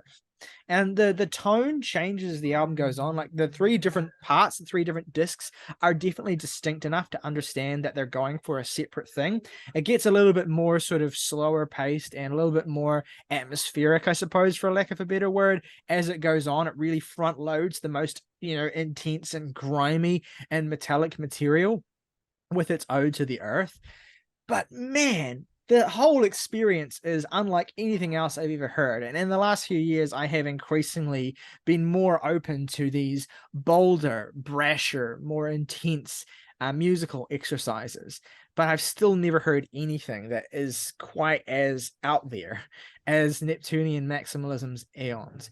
And yet, if you are looking for a pure, maximal, just intense, brutal experience that will completely rewire your brain matter, and you want to just submit yourself to something for 2 hours and have that hypnotic experience, there's scarcely any record you could pick that's more well fitted for that than this. Even the Swans album that Jake talked about is a very different kind of experience because it is so brutally nasty, whereas this album isn't really nasty. It's just kind of hypnotic and warm and constantly pulling you through this forward moving journey, whereas the Swans album loves to do these brutal stops and starts that completely just throw you all over the place. This is not an album that does that. This is an album that pulls you through this very continuous journey. And I still have not heard anything like it. I have no idea if they'll make another album, or when they do, how they will, what on earth they will do to create a distinct statement that separates itself from this. But Lord, this is still one of the most uncompromising and entirely of its own experience I've had with any album in the last several years. It still blows my mind. And it doesn't even feel like, one of the best albums of 2020 or whatever, because it stands alone as this distinct entity that's almost impossible to compare to anything else that I heard that year. Absolutely worth experiencing if you want to truly be challenged by music, but also if you want to be able to submit yourself to something that will constantly be filling your ears and your brain with combinations of sound that completely challenge every piece of aesthetic wiring that your brain has. I still haven't heard anything like it, and I can't recommend it highly enough. Neptunian Maximalism's Aeons. My final pick here is an album that I feel like the consensus on record still hasn't really settled, just because, I mean, the verdict is that most people are like, it's good, and I hear nobody talk about it. And I have a feeling that it's partially due to the intimidating length, but also just because jazz, I guess, isn't the most, it's not at the forefront of a lot of musical conversations in a modern context. But my album comes from the artist Kamasi Washington, acclaimed jazz musician Kamasi Washington's 2018 album, Heaven and Earth. And I feel like a lot of people would probably expect me to go with the album he made before that called The Epic in 2015, because that's the one that people really love. And the problem is I haven't heard that album yet because it's even longer. But I have heard Heaven and Earth, and I've just kind of been enamored with this ever since I first heard it. And the only reason that I didn't go back to it constantly was just because it was so long. But coming back to it again, look, I understand some people not being able to get on some records vibes, but this is just some of the most consistently excellent jazz I've ever heard. When I went back and revisited this album, I was a little worried because I was like, I first listened to this when I was very much a jazz newbie, and I was like, maybe I won't be as impressed with this. Maybe all of my other, dives into artists like Alice Coltrane and Miles Davis will prove me to be a little bit less hot on this particular experience. And if anything, I think I walked away enjoying it even more. The first sort of side to this, and it's divided into two halves, the heaven half and the earth half being first. The combination of sounds here is staggering. It's like what Ryley, what you said about Melancholy last year, is that with Heaven and Earth, the entire history of jazz music is packed into this 2 hour long experience. You get post-bop, modal jazz, jazz fusion, spiritual jazz, everything you could possibly want, holistically speaking, from this genre and all of its variants, you will find it in here. But most prominently, I think that this is a subsection of jazz called third stream jazz, most known, I think, for being explored by artists like Charles Mingus or Alice Coltrane. Let My Children Hear Music, I think, is probably the best analog for the sound going on here. But even then, there are incorporations of neo soul, elements of hip hop that are all over this, and it just feels so hypnotic. There's never a moment where it feels awkward or it feels like it's trying to overstuff itself. It does feel dense, and I feel like that might be a sort of contesting sort of issue with the album, is that I've heard a lot of people say that the mix on this album is muddy, and I feel like people are mistaking muddiness or murkiness for atmosphere or density, because I mean, there are more than 50 musicians on this whole album, an entire murderer's row of great modern players for every respective instrument are on here. There are huge operatic choir vocals all over this whole thing. The saxophone is being, it's being positively molested by Kamasi. Like, he's doing things to this instrument that you just don't think would be possible. This sounds like the most extreme parts of Pharoah Sanders' Black Unity in places. It just feels positively inhuman, to the point where, especially on that Earth half, it feels like a lot of these songs take one specific instrumental idea with jazz and they try to push it to its extreme. It's kind of like the Swans album, except that's all at once. Whereas this is about building compositions around one instrument and just driving it forward to the point where it feels like it's building upward and upward and upward, so that you feel a gradual ascension, like going from heaven to earth. Listening to this album feels like the jazz equivalent of building the Tower of Babel. But at the end, the tower doesn't crumble. It actually gets to heaven at the end. Because then, when you get to that point on the record, when you get to the Space Traveler's Lullaby, this is the best piece of jazz music of the 21st fucking century. And I say that with my whole chest. The second half of this album is, in more ways than just one, god tier music. It is triumphant. It is celebratory. A lot of the music on the first half speaks to struggle. It speaks to perseverance. It speaks to will. A lot of the lyrics and the actual sung parts are about these themes, whereas this is the point where you have reached a level of transcendent emotional joy that feels unattainable. And I do genuinely think that some of this century's best jazz music that I've heard thus far anyway appears here on songs like the Space Traveler's Lullaby, which again I cannot recommend enough as being a just 10-minute gargantuan bit of jazz that's swirled in this kind of psychedelia. Every single sort of instrument on this album is kind of doused in a layer of reverb, and everything comes together in a way that just feels so unique and so hypnotic, so hypnotizing. It's just fucking gorgeous. I will admit, this album, for as much as I love it and I do recommend it, it does kind of, I do think it would benefit just from being like 10 minutes shorter. It's agonizingly close to being perfect, and I think that it has its sort of least compelling moments at the tail end. Those moments are still great and probably better than a lot of jazz music you're going to hear in any other context, but still the highs on this album are absolutely 100% worth it. And it's just a shame just because this doesn't get talked about with the superlative praise that an album like The Epic does.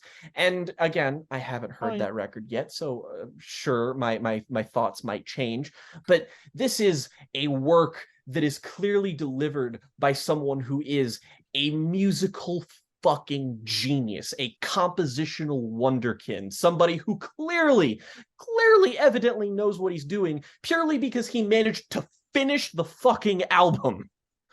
Yeah, I'm in the opposite situation to you, whereas I've heard the Epic, but not this.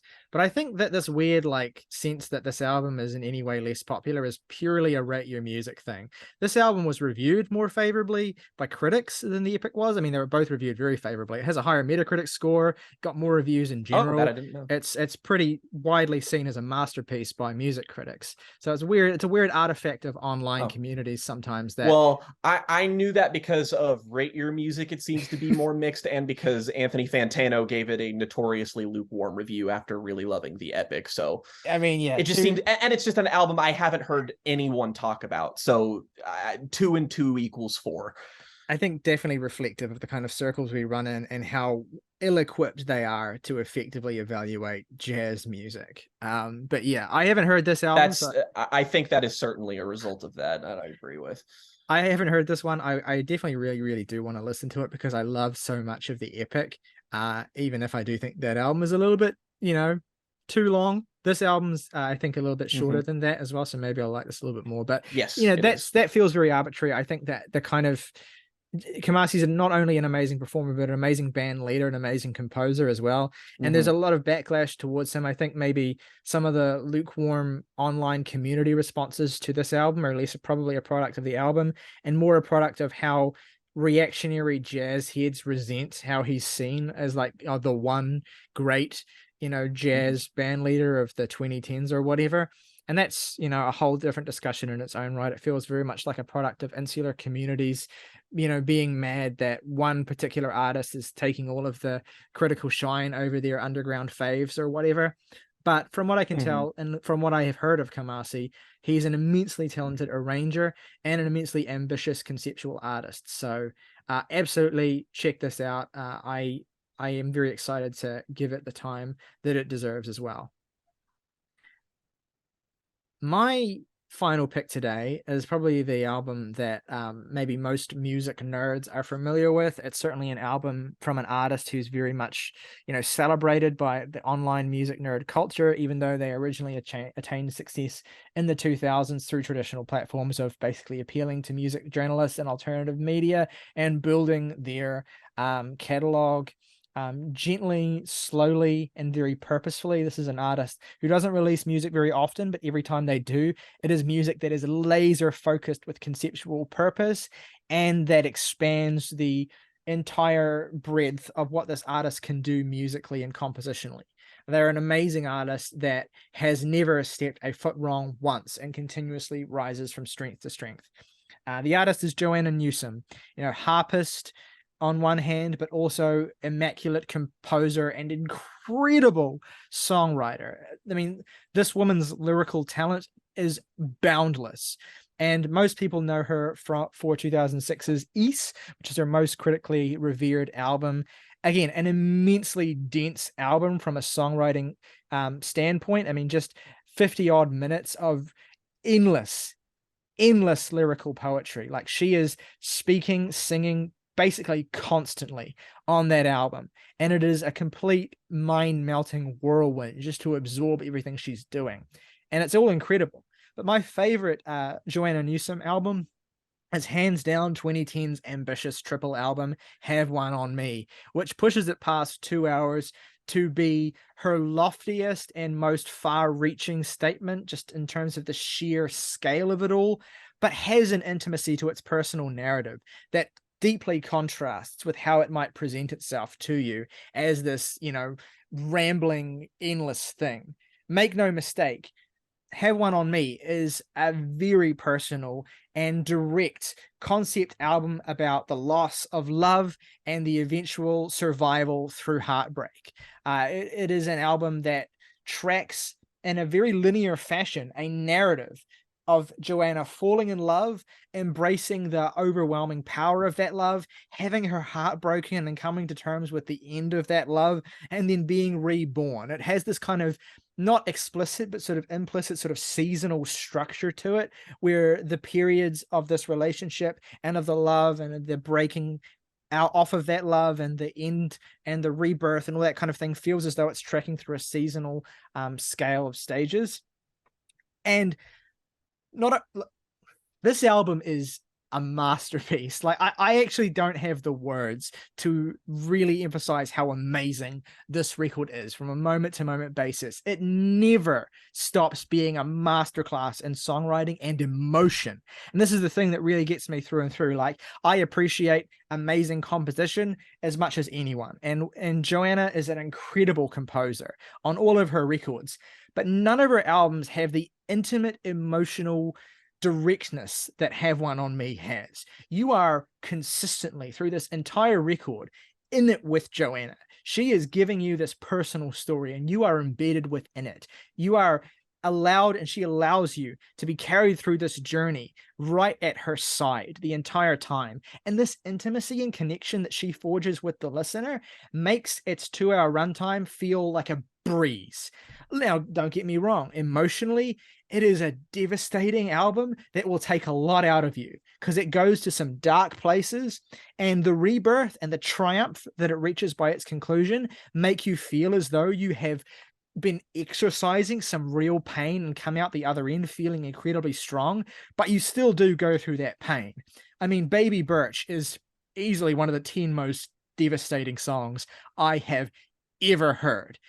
Joanna uses the metaphor of losing an unborn child to explore, not only the end of a relationship as well, but Joanna saying goodbye to a certain part of herself and being forced to move forward from, a more youthful or a more innocent or a more idealistic aspect of her being. And it is utterly heartbreaking. Like, this album just completely, like, through it's very much split into these 3 distinct thirds. And, you have that warmth and celebration that eventually falls apart in the first third. You have the kind of bringing the pieces together and trying to kind of take stock of your life and where you're at in the second third, and you have the rebirth of the final third. And it is an utterly cathartic experience. In fact, it is one of the most cathartic albums I have ever listened to. And it is all through the sheer power of Joanna as a writer, as a performer, as an arranger. And as a producer as well, like she's heavily involved in the production of this record too. It is one of the most impressive achievements I have ever heard from a single artist working at their prime. I mean, she certainly has collaborators, principally Ryan Francisconi, Neil Morgan, a number of other instrumentalists that she brings in to flesh out the sound of this album. And it is a huge sounding album too. But across its 18 tracks and 2 hours, you never, not once, do you lose focus or do you lose interest, or are you not captivated by the emotional journey that Joanna is taking you through, and how the vast compositions keep you so embedded and embroiled in the forward motion of that journey. Constantly it is pulling you through that till you get the amazing duo of Kingfisher and Does Not Suffice at the end, which end the album on an incredible, just breathtaking high. I mean, it's an album that is so, you know, espoused and celebrated by music nerds that someone who hasn't heard it, or someone who isn't that familiar with Joanna, might kind of feel overwhelmed, or it might kind of all just be a sea of noise, you know, the praise for this record. But I promise you, you put this on, you are going to be in it with Joanna. You're going to be taken on a journey that I can, you know, I would compare it. It feels like an obvious comparison to bring up someone like Julia Holter, but all of her material, even its best material, is far more abstract and ephemeral than the very, very intimate and, you know, microscopic journey that Joanna takes you along through her heart in this album. And it is, it's an achievement that I can barely fathom. It's an album that certainly takes a lot out of me when I listen to it, and I haven't heard it a lot, but I'll never forget my first listen to this album. I will never forget the journey, the emotional journey I went on, completely not expecting this to be as devastating and as all-encompassing of the whole spectrum of the emotional experience as it is. And, you know, it is masterful. I think of all the records I've ever heard that are longer than 2 hours, it is maybe the one that makes the most of what that can offer in terms of how you can fully take the listener on a journey that goes to so many different places, but still feels unified and distinct and of its own creation. I don't blame Joanna for releasing only one album in the 13 years since this, because it must have taken so much from her to be able to pull all this together, not just the artistic energy it takes to compose all of this, but the emotional energy it takes to bring such a brutal and frank story into being and into the form that it takes here. So yeah, Joanna Newsom's Have One On Me is as masterful as an album can be at such an extreme length, in my opinion.